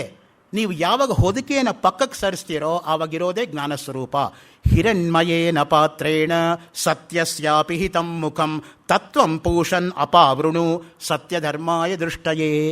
ಆ ಹೊದಿಕೆಯನ್ನು ಪಕ್ಕಕ್ಕೆ ಸರಿಸಪ್ಪ, ಅಷ್ಟೇ ನೀನು ಮಾಡಬೇಕಾಗಿರೋದು. ಯಾವಾಗ ಹೊದಿಕೆ ಪಕ್ಕಕ್ಕೆ ಹೋಯ್ತೋ ಆವಾಗಿರ್ತಕ್ಕಂಥದ್ದೇ ಜ್ಞಾನ ಸ್ವರೂಪ. ಆ ದೃಷ್ಟಿಯಿಂದನೇ ಆತ್ಮಾತು ಸತತಂ ಪ್ರಾಪ್ತಃ. ಯಾವತ್ತೂ ಕೂಡ ಆತ್ಮವಸ್ತು ಅಥವಾ ಬ್ರಹ್ಮವಸ್ತು ಪ್ರಾಪ್ತವಾದದ್ದೇ. ಅಪ್ರಾಪ್ತವತ್ ಅವಿದ್ಯೆಯ, ನನಗೆ ಸಿಕ್ಕಿಲ್ಲ ಅನ್ನೋದು ಅಜ್ಞಾನದಿಂದ ಉಂಟಾಗತಕ್ಕಂಥ ಭಾವನೆ. ತನ್ನಾಶೆ, ಯಾವಾಗ ಅಜ್ಞಾನ ನಾಶವಾಗುತ್ತೋ ಅದಿರೋದು ಗೊತ್ತಾಗುತ್ತೆ. ಆತ್ಮಬೋಧ ಗ್ರಂಥದ 44ನೇ ಶ್ಲೋಕದಲ್ಲಿ ಆಚಾರ್ಯ ಶಂಕರು ಕೊಡ್ತಕ್ಕಂಥ ಉದಾಹರಣೆ ನೋಡಿ. ಒಬ್ಬಳು ಹೆಣ್ಮಗಳು ಕುತ್ತಿಗೆಯಲ್ಲಿ ಸರ ಹಾಕ್ಕೊಂಡು ನನ್ನ ಸರ ಕಳೆದೋಯ್ತು ಅಂತ ಮನೇಲಿರೋರ್ನೆಲ್ಲ ಕೇಳಿದ್ಲಂತೆ. ಯಾರೋ ಹೇಳಿದಂತೆ ಇಲ್ಲೇ ಇದೆಯಲ್ಲ ಹಂಗೆ ಕುತ್ತಿಗೆನಲ್ಲಿ ನೋಡಿಕೊಂಡ್ರೆ ಇಲ್ಲೇ ಇದೆ. ಇರೋ ಜಾಗ ಬಿಟ್ಟು ಇಲ್ಲದೇ ಇರೋ ಜಾಗ ಎಲ್ಲ ಹುಡುಕ್ತೇವೆ ನಾವು. ಆ ದೃಷ್ಟಿಯಿಂದನೇ ಆ ರೀತಿಯಾಗಿ ಆಗಿರ್ತಕ್ಕಂಥದ್ದು. ಯಾವತ್ತೂ ಕೂಡ ಬ್ರಹ್ಮವಸ್ತು ಆತ್ಮವಸ್ತು ಅನ್ನೋದು ನಾವೇ ಅನ್ನೋದು ನಮಗೆ ಅರಿವಾಗಬೇಕಾದ್ರೆ ಅವಿದ್ಯೆ ಅಥವಾ ಅಜ್ಞಾನ ಅನ್ನೋದು ನಾಶವಾಗಬೇಕು. ಅವಿದ್ಯೆಯ ಮೃತ್ಯುಂ ತೀರ್ತ್ವ ವಿದ್ಯೆಯ ಅಮೃತಂ ಅಶ್ನುತೆ. ಅವಿದ್ಯಾ ಅಜ್ಞಾನ ಅನ್ನೋದೇ ಮೃತ್ಯು. ತಮಸೋಮ ಜ್ಯೋತಿರ್ಗಮಯ, ಮೃತ್ಯೋರ್ಮ ಅಮೃತಂಗಮಯ, ಅಸತೋಮ ಸದ್ಗಮಯ. ಯಾತಿಕಮಾದ್ ಬಂದಿರೋದು ಅಸತ್ತಿನಿಂದ ಸತ್ತನ್ನು ಕಾಣೋ ಹಾಗಾಗಲಿ, ಕತ್ತಲೆಯಿಂದ ಬೆಳಕನ್ನು ಕಾಣೋ ಹಾಗಾಗಲಿ, ಅಜ್ಞಾನದಿಂದ ನಾನು ಜ್ಞಾನವನ್ನು ಪಡ್ಕೊಳ್ಳೋ ಹಾಗಾಗಲಿ. ವಿದ್ಯಾದಿನಂ ಪ್ರಕಾಶತ್ವಾತ್ ಅವಿದ್ಯಾ ರಾತ್ರಿ ರುಚ್ಯತೆ. ಪಂಚದಶಿನಲ್ಲಿ ಆ ಮಾತನ್ನು ವಿದ್ಯಾರಣ್ಯ ಸ್ವಾಮಿಗಳು ಹೇಳ್ತಾರೆ. ವಿದ್ಯಾದಿನಂ ಪ್ರಕಾಶತ್ವಾತ್. ವಿದ್ಯೆ ಅಂದರೆ ಹಗಲು ಅಂದರೆ ಜ್ಞಾನ, ಅವಿದ್ಯೆ ಅಂದರೆ ಕತ್ತಲೆ ಅಂದರೆ ಅಜ್ಞಾನ. ಆ ದೃಷ್ಟಿಯಿಂದ ಮುಖ್ಯವಾಗಿ ನೀನು ಅವಿದ್ಯಾ ಸ್ವರೂಪವನ್ನು ನೀನು ಕಳ್ಕೋಪ್ಪ. ಅವಿದ್ಯಾಯಾಮಂತರೇ ವರ್ತಮಾನಾ ಸ್ವಯಂ ಧೀರಾ ಪಂಡಿತಂ ಮನ್ಯಮಾನಾ ದಂದ್ರಮ್ಯಮಾನ ಪರ್ಯಂತಿ ಮೂಢಾ ಅಂಧೇನೈವ ನಿಯಮಾನ ಯಥಾಂಧಾಃ. ಕಠೋಪನಿಷತ್ತು. ಜಂಘನ್ಯಮಾನ ಪರ್ಯಂತಿ ಮೂಢಾ ಅಂತ 3ನೇ ಪಾದ ಮಾತ್ರ ವ್ಯತ್ಯಾಸ ಆಗುತ್ತೆ ಮುಂಡಕೋಪನಿಷತ್ತಲ್ಲಿ. 1, 2, 4 ಕಾಮನ್ ಫ್ಯಾಕ್ಟರು. ಯಾರು ಅವಿದ್ಯೆಯಲ್ಲಿ ತೊಡ್ಕೊಂಡಿರ್ತಾರೋ ಅವರ ಸ್ಥಿತಿ ಹೇಗಿದೆ ಅಂದರೆ, ಒಬ್ಬ ಕುರುಡ ಇನ್ನೊಬ್ಬ ಕುರುಡನಿಗೆ ದಾರಿ ತೋರಿಸ್ದ ಹಾಗೆ. ಇವನಿಗೆ ಕಾಣ್ತಾ ಇಲ್ಲ ಮುಂದಕ್ಕೆ ಹೋಗೋದಕ್ಕೆ, ಇವನೇನು ಬೇರೆಯವ್ರಿಗೆ ದಾರಿ ತೋರಿಸ್ತದು? ಆ ದೃಷ್ಟಿಯಿಂದ ಮೊದಲು ನಾವು ಯಾರು ಅನ್ನೋದನ್ನು ಅರ್ಥ ಮಾಡಿಕೊಂಡ್ರೆ ಆಮೇಲೆ ಮಿಕ್ಕೆಲ್ಲವೂ ಕೂಡ ತಾನಾಗಿ ಅರ್ಥ ಅನ್ನೋದು ಉಂಟಾಗತ್ತೆ. ಆ ಅವಿದ್ಯಾ ಎಂಬತಕ್ಕಂಥದ್ದು ಆ ರೀತಿಯಾಗಿ ಮನುಷ್ಯನನ್ನು ಕಾಡತ್ತೆ. ತಸ್ಮಾತ್ ಅವಿದ್ಯಾದಿ ಕರ್ಮ ಉಪಾದಾನ ಹೇತು ನಿವೃತ್ತವು ಸ್ವಾತ್ಮನಿ ಅವಸ್ಥಾನ ಮೋಕ್ಷ. ತೈತ್ರಿಯ ಉಪನಿಷತ್ತಲ್ಲಿ ಮೋಕ್ಷವು ಯಾವಾಗಲೂ ಕೂಡ ತನ್ನ ನೆಲೆಯಲ್ಲಿ ತಾನು ನಿಂತಿರುವುದು. ಸತ್ಯ, ಜ್ಞಾನ, ಅನಂತ, ಅದೇ ಬ್ರಹ್ಮವಸ್ತು. ಸತ್ಯಂ ಜ್ಞಾನಂ ಅನಂತಂ ಬ್ರಹ್ಮ ಅಂದ್ರೆ ಒಂದೇ, ಸಚ್ಚಿದಾನಂದಂ ಬ್ರಹ್ಮ ಅಂದ್ರೆ ಒಂದೇ. ಚಿತ್ ಅನ್ನೋದು ಜ್ಞಾನಕ್ಕಿರ್ತಕ್ಕಂಥ ಪರ್ಯಾಯ ಪದ. ಚಿತ್ ಶಬ್ದ ಜ್ಞಾನಸ್ಯ ಪರ್ಯಾಯ ಶಿವಪುರಾಣದಲ್ಲಿ. ಆ ದೃಷ್ಟಿಯಿಂದಲೇ ಅಖಂಡಂ ಸಚ್ಚಿದಾನಂದಂ ಅವಾಂಗ್ಮಾನಸ ಗೋಚರಂ ಆತ್ಮಾನಂ ಅಖಿಲಾಧಾರಂ ಆಶ್ರಯೇ ಅಭೀಷ್ಟ ಸಿದ್ಧಯೇ. ಸದಾನಂದರ ವೇದಾಂತ ಸಾರದ ಮಂಗಳ ಶ್ಲೋಕ. ಸತ್ಯ ಜ್ಞಾನ ಅನಂತ ಸ್ವರೂಪವಾಗಿರ್ತಕ್ಕಂತಹ ಬ್ರಹ್ಮವಸ್ತು ನಾನಾಗಿದ್ದೀನಿ ಎಂಬತಕ್ಕಂಥದ್ದು ನಿಜವಾದ ತಿಳುವಳಿಕೆ. ಹೊರಗಿನ ನೋಟಕ್ಕೆ ಕಾಣೋದಲ್ಲ, ಆಂತರಿಕವಾಗಿ ಅನುಭವದಲ್ಲಿ ಅದು ಸಿದ್ಧವಾಗಬೇಕು. ಅದು ಮುಖ್ಯವಾಗಿ. ತಸ್ಮಾತ್ ಆ ದೃಷ್ಟಿಯಿಂದ ಯಾವಾಗ ಅವಿದ್ಯೆ ಎಂಬತಕ್ಕಂಥದ್ದು ನಾಶವಾಗುತ್ತೋ ಆವಾಗ ಮನುಷ್ಯನಿಗೆ ನಿಜವಾದ ಜ್ಞಾನ ಉಂಟಾಗತ್ತೆ. ಸಮ್ಯಕ್ ದರ್ಶನಾತ್ ಕ್ಷಿಪ್ರಮೇವ ಮೋಕ್ಷೋ ಭವತಿ. ಭಗವದ್ಗೀತೆಯ 4ನೇ ಅಧ್ಯಾಯದ 39ನೇ ಶ್ಲೋಕ. ಸಮ್ಯಕ್ ದರ್ಶನದಿಂದ ಅಂದ್ರೇನು? ಇರೋದನ್ನು ಇರೋ ಹಾಗೆ ತಿಳ್ಕೊಳ್ಳೋದು ಸಮ್ಯಕ್ ದರ್ಶನ. ಇಲ್ಲದೇ ಇರೋದನ್ನು ಇರೋ ಹಾಗೆ ಅಥವಾ ಇರೋದನ್ನು ಇಲ್ಲದೇ ಇರೋ ಹಾಗೆ ತಿಳ್ಕೊಳ್ಳೋದು ಅಸಮ್ಯಕ್ ದರ್ಶನ. ಆ ದೃಷ್ಟಿಯಿಂದನೇ ಯಥಾರ್ಥಂ ಜ್ಞಾನಂ ಪ್ರಮ, ಅಯಥಾರ್ಥಂ ಜ್ಞಾನಂ ಭ್ರಮ. ಅದೇ ನಮ್ಮಲ್ಲಿ ಡಿಫೈನ್ ಮಾಡಿರೋದು. ಇರೋದನ್ನು ಇರೋ ಹಾಗೆ ತಿಳ್ಕೊಳ್ಳೋದು ಪ್ರಮಾತ್ಮಕ ಜ್ಞಾನ, ಇಲ್ಲದೇ ಇರೋದನ್ನು ಇರೋ ಹಾಗೆ ಅಥವಾ ಇರೋದನ್ನು ಇಲ್ಲದೇ ಇರೋ ಹಾಗೆ ತಿಳ್ಕೊಳ್ಳೋದು ಭ್ರಮಾತ್ಮಕ ಜ್ಞಾನ. ರಾಮೂರನ್ನು ರಾಮು ಅಂತ ತಿಳ್ಕೊಂಡ್ರೆ ಪ್ರಮಾತ್ಮಕ ಜ್ಞಾನ, ರಾಮುವರನ್ನು ರಾಮಸ್ವಾಮಿಗಳು ಅಂತ ತಿಳ್ಕೊಂಡ್ರೆ ಅದು ಭ್ರಮಾತ್ಮಕ ಜ್ಞಾನ ಅಷ್ಟೇ. ಮುಖ್ಯವಾಗಿ ಯಾವುದು ಇದೆಯೋ ಅದನ್ನು ಅದಾಗಿ ತಿಳ್ಕೊಳ್ತಕ್ಕಂಥದ್ದು ಪ್ರಮಾ. ಮುಖ್ಯವಾಗಿ ನಿತ್ಯಶ್ಚ ಮೋಕ್ಷ ಸರ್ವೈ ಮೋಕ್ಷವಾದಿಭಿ ಅಭ್ಯುಪಗಮ್ಯತೆ. ನೋಡಿ, ಮೋಕ್ಷವು ನಿತ್ಯವಾದದ್ದು. ಒಂದು ಸಲ ನೀವು ಮೋಕ್ಷವನ್ನು ಪಡ್ಕೊಂಡ್ಮೇಲೆ ಮತ್ತೆ ಹುಟ್ಟುವಿಕೆ ಎಂಬತಕ್ಕಂಥದ್ದಿಲ್ಲ. ನಸ ಪುನರಾವರ್ತತೆ ನಚ ಪುನರಾವರ್ತತೆ. ಶ್ರುತಿವಾಕ್ಯಗಳು ಸ್ಪಷ್ಟವಾಗಿ ಹೇಳ್ತಾ ಇದೆ. ಮತ್ತೆ ಅವನಿಗೆ ಹುಟ್ಟು ಎಂಬತಕ್ಕಂಥದ್ದಿಲ್ಲ. ಇದೇ ಅವನಿಗೆ ಕೊನೆಯದಾಗಿರ್ತಕ್ಕಂತಹ ಜನ್ಮ. ಆ ದೃಷ್ಟಿಯಿಂದ ಯಾವಾಗ ಆ ಭಾವನೆ ಬರುತ್ತೋ ಆವಾಗ ಸಂಸಾರ ನಿವೃತ್ತಿ, ಹುಟ್ಟು ಸಾವುಗಳು ಎಂಬತಕ್ಕಂತಹ ಈ ಒಂದು ಸಂಸಾರದಿಂದ ಅವನಿಗೆ ನಿವೃತ್ತಿ ಎಂಬತಕ್ಕಂತಹದ್ದು ಉಂಟಾಗುತ್ತದೆ. ಹಾಗಿದ್ದರೆ ಇಷ್ಟು ಮೋಕ್ಷ ಅಂತ ತಿಳ್ಕೊಂಡ್ಮೇಲೆ ಇನ್ನು ಕರ್ಮ ಅಂದ್ರೇನು ಅನ್ನೋ ಪ್ರಶ್ನೆ ಬರುತ್ತೆ. ಅದಕ್ಕೆ ನೋಡಿ, ಕರ್ಮ ಎಂದರೆ ಕ್ರಿಯೆ. ವಾಣಿಜ್ಯಾದಿ ಲೌಕಿಕ ವ್ಯಾಪಾರಗಳು ಕೂಡ ಕರ್ಮವೇ. ವೇದಾಂತ ಶಾಸ್ತ್ರದಲ್ಲಿ ಕರ್ಮ ಎಂದಾಗ ಅಗ್ನಿಹೋತ್ರಾದಿ ವೈದಿಕ ಕರ್ಮಗಳನ್ನು ಮಾತ್ರ ಗಣನೆಗೆ ತರುತ್ತಾರೆ. ನೋಡಿ, ಅಗ್ನಿ ಕಾರ್ಯ ಬ್ರಹ್ಮಚಾರಿ ಮಾಡಬೇಕಾಗಿರೋದು, ಅಗ್ನಿಹೋತ್ರ ಗೃಹಸ್ಥನಾಗಿರ್ತಕ್ಕಂಥವನು ಮಾಡಬೇಕಾಗಿರೋದು. ಯಾರು ಅಗ್ನಿ ಕಾರ್ಯ ಮಾಡ್ತಾ ಇರ್ತಾರೋ ಅವರ ಕೈಯಲ್ಲಿ ಅಗ್ನಿ ಆ ರೀತಿಯಾಗಿ ಪ್ರಜ್ವಲಿಸ್ತಾ ಇರುತ್ತೆ ಅಂತ ನಮ್ಮಲ್ಲಿ ಹೇಳೋದು. ಅಗ್ನಿರ್ಮಾಣವಕಃ 7 ತುಂಬಿ 8ನೇ ದಿನ ತುಂಬದೇ ಇರುವಾಗ ಆ ಮಗುವಿಗೆ ಬ್ರಹ್ಮೋಪದೇಶವನ್ನು ಮಾಡಿದರೆ, ಉಪನಯನ ಸಂಸ್ಕಾರವನ್ನು ಮಾಡಿದರೆ, ಆ ಮಗು ನಡ್ಕೊಂಡು ಬರ್ತಾ ಇದ್ದರೆ ಬೆಂಕಿ ಬರೋ ಹಾಗೆ ಪ್ರಕಾಶಮಾನವಾಗಿ ತೇಜಸ್ಸು ಉಂಟಾಗತ್ತೆ ಅಂತ. ಅದಕ್ಕೆ ನಾವು ಹೇಳಿರ್ತಕ್ಕಂಥದ್ದು ಗರ್ಭಾಷ್ಟಮೇ ಬ್ರಾಹ್ಮಣಮುಪನಿನೀತ. ಆ ವಯಸ್ಸು ದಾಟ್ ಹೋಗಿಬಿಟ್ರೆ ಆ ತೇಜಸ್ಸು, ಆ ಕಾಂತಿ ಎಂಬತಕ್ಕಂಥದ್ದು ಮನುಷ್ಯನಿಗೆ ಬರೋದಿಲ್ಲ. ಆ ದೃಷ್ಟಿಯಿಂದನೇ ಯಾವ್ಯಾವ ಸಮಯಕ್ಕೆ ಯಾವ್ಯಾವ ಕೆಲಸಗಳು ಹೇಗೆ ಎಲ್ಲೆಲ್ಲಾಗಬೇಕೋ ಆವಾಗ ಆಯಾ ಕೆಲಸಗಳು ಅಲ್ಲಲ್ಲಾದರೆ ಅದಕ್ಕೆ ಬೇಕಾಗಿರ್ತಕ್ಕಂತಹ ಫಲ ಅಲ್ಲಲ್ಲಿ ಸಿಗುತ್ತೆ. ಅದಿಲ್ಲದೆ ಹೋದರೆ ಕೆಲಸ ಆದರೂ ಕೂಡ ಫಲ ಸಿಗೋದಿಲ್ಲ. ಅದಕ್ಕೆ ನಮ್ಗೆ ಎಷ್ಟೋ ಸಲ ನಾವು ಮಾಡೋ ಕೆಲಸದ ಮೇಲೆ ನಮಗೇನೆ ಸಂದೇಹ ಬಂದ್ಬಿಡುತ್ತೆ. ನಾನು ಕೆಲಸ ಮಾಡ್ತಾ ಇದ್ದೀನಲ್ಲ, ಆದರೂ ಫಲ ಸಿಗ್ತಾ ಇಲ್ವಲ್ಲ, ಯಾತಕ್ಕೆ ಮಾಡಬೇಕು ಅಂತ ಮಾಡೋರು ಕೂಡ ಮಾಡದೇ ಇರೋ ಕಡೆ ವಾಲೋದಕ್ಕೆ ಸಾಧ್ಯ ಆಗುತ್ತೆ. ಆ ದೃಷ್ಟಿಯಿಂದ ಮುಖ್ಯವಾಗಿ ಪ್ರತಿಯೊಂದಕ್ಕೂ ದೇಶ ಕಾಲ ಎಂಬತಕ್ಕಂಥದ್ದು ಇರುತ್ತೆ. ಆಯಾ ದೇಶದಲ್ಲಿ ಆಯಾ ಕಾಲದಲ್ಲಿ ಆಯಾಯ ಕೆಲಸವನ್ನು ಮಾಡಿದರೆ ಆಯಾಯ ಫಲ ಎಂಬತಕ್ಕಂಥದ್ದು ಪ್ರತಿಯೊಬ್ಬನಿಗೂ ಕೂಡ ಸಿಕ್ಕೇ ಸಿಗತ್ತೆ. ಈ ದೃಷ್ಟಿಯಿಂದ ಈ ನಿತ್ಯ ಕರ್ಮಗಳು, ನೈಮಿತ್ತಿಕ ಕರ್ಮಗಳು ಅಂತ ನಮ್ಮಲ್ಲಿ 2 ರೀತಿ. ನಿತ್ಯ ಕರ್ಮ ಯಾವುದಪ್ಪ? ಸಂಧ್ಯಾ ವಂದನೆ ನಿತ್ಯ ಕರ್ಮ. ಅಹರಹ ಸಂಧ್ಯಾಮುಪಾಸೀತ. ಯಾರೋ ಪ್ರಶ್ನೆ ಕೇಳಿದರು, 50 ವರ್ಷದಿಂದ ಸಂಧ್ಯಾವಂದನೆ ಮಾಡ್ತಾ ಇದ್ದೀನಿ, ಇನ್ನೂ ಮೋಕ್ಷ ಸಿಗಲಿಲ್ವಲ್ರಿ? ಸಂಧ್ಯಾವಂದನೆ ಮಾಡೋದು ನಿನ್ನ ಕರ್ತವ್ಯ. ಯಾವ ನಿತ್ಯ ಕರ್ಮಕ್ಕೂ ಫಲ ಇಲ್ಲ. ನಿತ್ಯ ಕರ್ಮ ಮಾಡದೆ ಹೋದರೆ ಪಾಪ ಉಂಟು. ಇದು ನೋಡಿ ಹೇಗಿದೆ, ಮಾಡೋದ್ರಿಂದ ಫಲ ಇಲ್ಲ, ಮಾಡದೆ ಹೋದರೆ ಪಾಪ ಉಂಟು. ಅಲ್ಲಿಗೇನಾಯಿತು? ಪಾಪ ನಿವಾರಣೆಯೇ ನಿತ್ಯ ಕರ್ಮಕ್ಕೆ ಫಲ. ಇನ್ನು ನೈಮಿತ್ತಿಕ ಕರ್ಮ ಅಂದರೆ ಯಾವುದಪ್ಪ? ಒಂದು ನಿಮಿತ್ತವನ್ನು ಇಟ್ಟುಕೊಂಡು ನಾವು ಮಾಡ್ತಕ್ಕಂತಹ ಕರ್ಮ. ಉದಾಹರಣೆಗೆ ದರ್ಶ ಪೂರ್ಣ ಮಾಸ ಅಂತ ಒಂದು ಯಾಗ ಇದೆ. ದರ್ಶ ಅನ್ನೋದು ಅಮಾವಾಸ್ಯೆ ದಿನ ಮಾಡ್ತಕ್ಕಂಥ ಯಾಗ, ಪೌರ್ಣಮಾಸ್ಯ ಅನ್ನೋದು ಪೂರ್ಣಿಮೆ ದಿವಸ ಮಾಡ್ತಕ್ಕಂತಹ ಯಾಗ. ಅದು ನಿತ್ಯ ಮಾಡ್ತಕ್ಕಂಥದ್ದಲ್ಲ, ಒಂದು ನಿಮಿತ್ತವನ್ನಿಟ್ಕೊಂಡು ಮಾಡೋದರಿಂದ ಅದಕ್ಕೆ ನಿಮಿತ್ತ ಕರ್ಮ ಎಂಬುದಾಗಿ ಹೇಳ್ತೀವಿ. ಇನ್ನು ಮುಂದೆ ಆಗಾಮಿ ಕರ್ಮ, ಪ್ರಾರಬ್ಧ ಕರ್ಮ, ಇದೆಲ್ಲವೂ ಕೂಡ ಹೊಂದ್ಕೋತಾ ಹೋಗುತ್ತೆ. ಸಾಮಾನ್ಯವಾಗಿ ಪ್ರಾರಬ್ಧ ಅಂದ್ರೇನು? ನಾವು ಅದನ್ನು ಕೂಡ ಕನ್ನಡದಲ್ಲಿ ಒಂಥರ ಕೀಳಾಗಿ ಬಯಸ್ತೀವಿ. ಅವನ ಪ್ರಾರಬ್ಧ ಅಂತ ನಾವು ಕೀಳಾಗಿ ಭಾವಿಸಬೇಕಾಗಿಲ್ಲ. ಪ್ರಕರ್ಷೇಣ ಆರಬ್ಧಂ ಕರ್ಮ ಪ್ರಾರಬ್ಧ ಕರ್ಮ. ಯಾವುದು ನಾವು ಮಾಡಿರೋದು ಜನ್ಮಾಂತರದಲ್ಲಿ ಈಗ ಫಲವನ್ನು ಕೊಡೋದಕ್ಕೆ ಪ್ರಾರಂಭಿಸಿದೆಯೋ ಅದು ಪ್ರಾರಬ್ಧ ಕರ್ಮ ಅಷ್ಟೇ ಹೊರತು ಅದಕ್ಕಿನ್ನೇನು ಬೇರೆ ತರಹ ಕೆಟ್ಟ ಅರ್ಥವನ್ನು ನಾವು ಇಟ್ಕೋಬೇಕಾಗಿಲ್ಲ. ಆಗಾಮಿ ಅಂದ್ರೇನು? ಮುಂದೆ ಆಗ್ತಕ್ಕಂತಹ ಕರ್ಮಗಳು. ಸೊ ಆ ದೃಷ್ಟಿಯಿಂದ ಈ ಕರ್ಮ ಎಂಬತಕ್ಕಂಥದ್ದಕ್ಕೂ ಮತ್ತು ಜನ್ಮಾಂತರಕ್ಕೂ ಇರತಕ್ಕ ಪುನರ್ಜನ್ಮ ಮತ್ತು ಕರ್ಮ ಸಿದ್ಧಾಂತ, ಇದು ತುಂಬ ಮುಖ್ಯವಾಗಿರ್ತಕ್ಕಂಥ ಒಂದು ಸಿದ್ಧಾಂತ. ಪುನರ್ಜನ್ಮಕ್ಕೂ ಮತ್ತು ಕರ್ಮ ಸಿದ್ಧಾಂತಕ್ಕೂ ಯಾವಾಗಲೂ ಕೂಡ ಒಂದಕ್ಕೊಂದು ಹೊಂದಾಣಿಕೆ ಆಗ್ತಾ ಹೋಗುತ್ತೆ. ಶೇಷ ನವರತ್ನ ಅವರು ಪುನರ್ಜನ್ಮ ಕರ್ಮ ಸಿದ್ಧಾಂತನೇ ಒಂದು ಒಳ್ಳೆಯ ಗ್ರಂಥವನ್ನು ಬರೆದಿದ್ದಾರೆ. ಭಗವದ್ಗೀತೆಯಲ್ಲಿ ನೋಡಿ, ಬಹು ನಿಮೇ ವ್ಯತೀತಾನಿ ಜನ್ಮಾನಿ ತವ ಚಾರ್ಜುನ ತಾನ್ಯಹಂ ವೇದ ಸರ್ವಾಣಿ ನತ್ವಂ ವೇತ್ತ ಪರಂತಪ. ನೇರವಾಗಿ ಭಗವದ್ಗೀತೆಯಲ್ಲಿ ಆ ಶ್ಲೋಕ ಬರುತ್ತೆ. ಕೃಷ್ಣ ಪರಮಾತ್ಮ ಅರ್ಜುನನಿಗೆ ಹೇಳ್ತಾನೆ, ನಿನಗೂ ಎಷ್ಟೋ ಜನ್ಮ ಆಯಿತು, ನನಗೂ ಎಷ್ಟೋ ಜನ್ಮ ಆಯಿತು, ಆದರೆ ಯಾವ್ಯಾವ ಜನ್ಮದಲ್ಲಿ ಏನೇನಾಗಿ ಹುಟ್ಟಿದ್ದೆ ನನಗೆ ನೆನಪಿದೆಯಪ್ಪ, ನಿನಗೆ ನೆನಪಿಲ್ಲ ಅರ್ಜುನ, ಅಷ್ಟೇ ವ್ಯತ್ಯಾಸ. ಜನ್ಮ ಎತ್ತಿರೋದು ಇಬ್ಬರಿಗೂ ಕಾಮನ್ ಆದರೂ ಕೂಡ ನನಗೆ ಗೊತ್ತಿರೋದು ನಿನಗೆ ಗೊತ್ತಿಲ್ಲ. ಅದು ಮುಖ್ಯವಾಗಿ ಅತೀತ ಅನಾಗತ ಜ್ಞಾನ ಅಂತ ಯೋಗದಲ್ಲಿ ಒಂದು ಸಿದ್ಧಿ ಇರುತ್ತೆ. ಅತೀತ ಅಂದರೆ ಕಳೆದು ಹೋಗಿರೋದು, ಅನಾಗತ ಅಂದರೆ ಇನ್ನು ಆಗದೇ ಇರೋದು.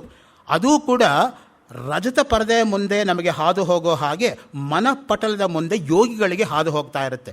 ಅವ್ರಿಗಿರ್ತಕ್ಕಂಥ ಅಷ್ಟ ಸಿದ್ಧಿಗಳಲ್ಲಿ ಅತೀತ ಅನಾಗತ ಜ್ಞಾನವೂ ಕೂಡ ಒಂದು. ಅಣಿಮಾ ಮಹಿಮಾ ಚೈವ ಗರಿಮಾ ಲಗಿಮಾ ತತ ಪ್ರಾಪ್ತಿ ಪ್ರಾಕಾಮ್ಯ ವೀಶತ್ವಂ ವಶಿತ್ವಂಚ ಅಷ್ಟಸಿದ್ಧಯ. ನೋಡಿ, 8 ಸಿದ್ಧಿಗಳಿರುತ್ತೆ ಯೋಗ ಸಿದ್ಧಿ ಇರತಕ್ಕಂಥವ್ರು.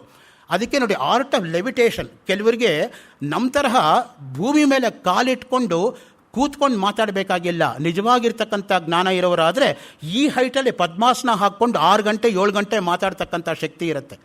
ನಾನು ನೋಡದೇ ಇರ್ಬೋದು, ನನಗೆ ಗೊತ್ತಿಲ್ಲದೆ ಇರ್ಬೋದು. ಹಾಗೆ ಅಂತೇಳಿ ಯಾರ ಕೈಯಲ್ಲೂ ಆಗಲ್ಲ ಅಂತ ಮಾತ್ರ ಹೇಳಬಾರ್ದು. ನೋಡಿರೋರು ಹೇಳಿದ್ದನ್ನು ನಾನು ನಿಮಗೆ ಹೇಳ್ತಾ ಇದ್ದೇನೆ.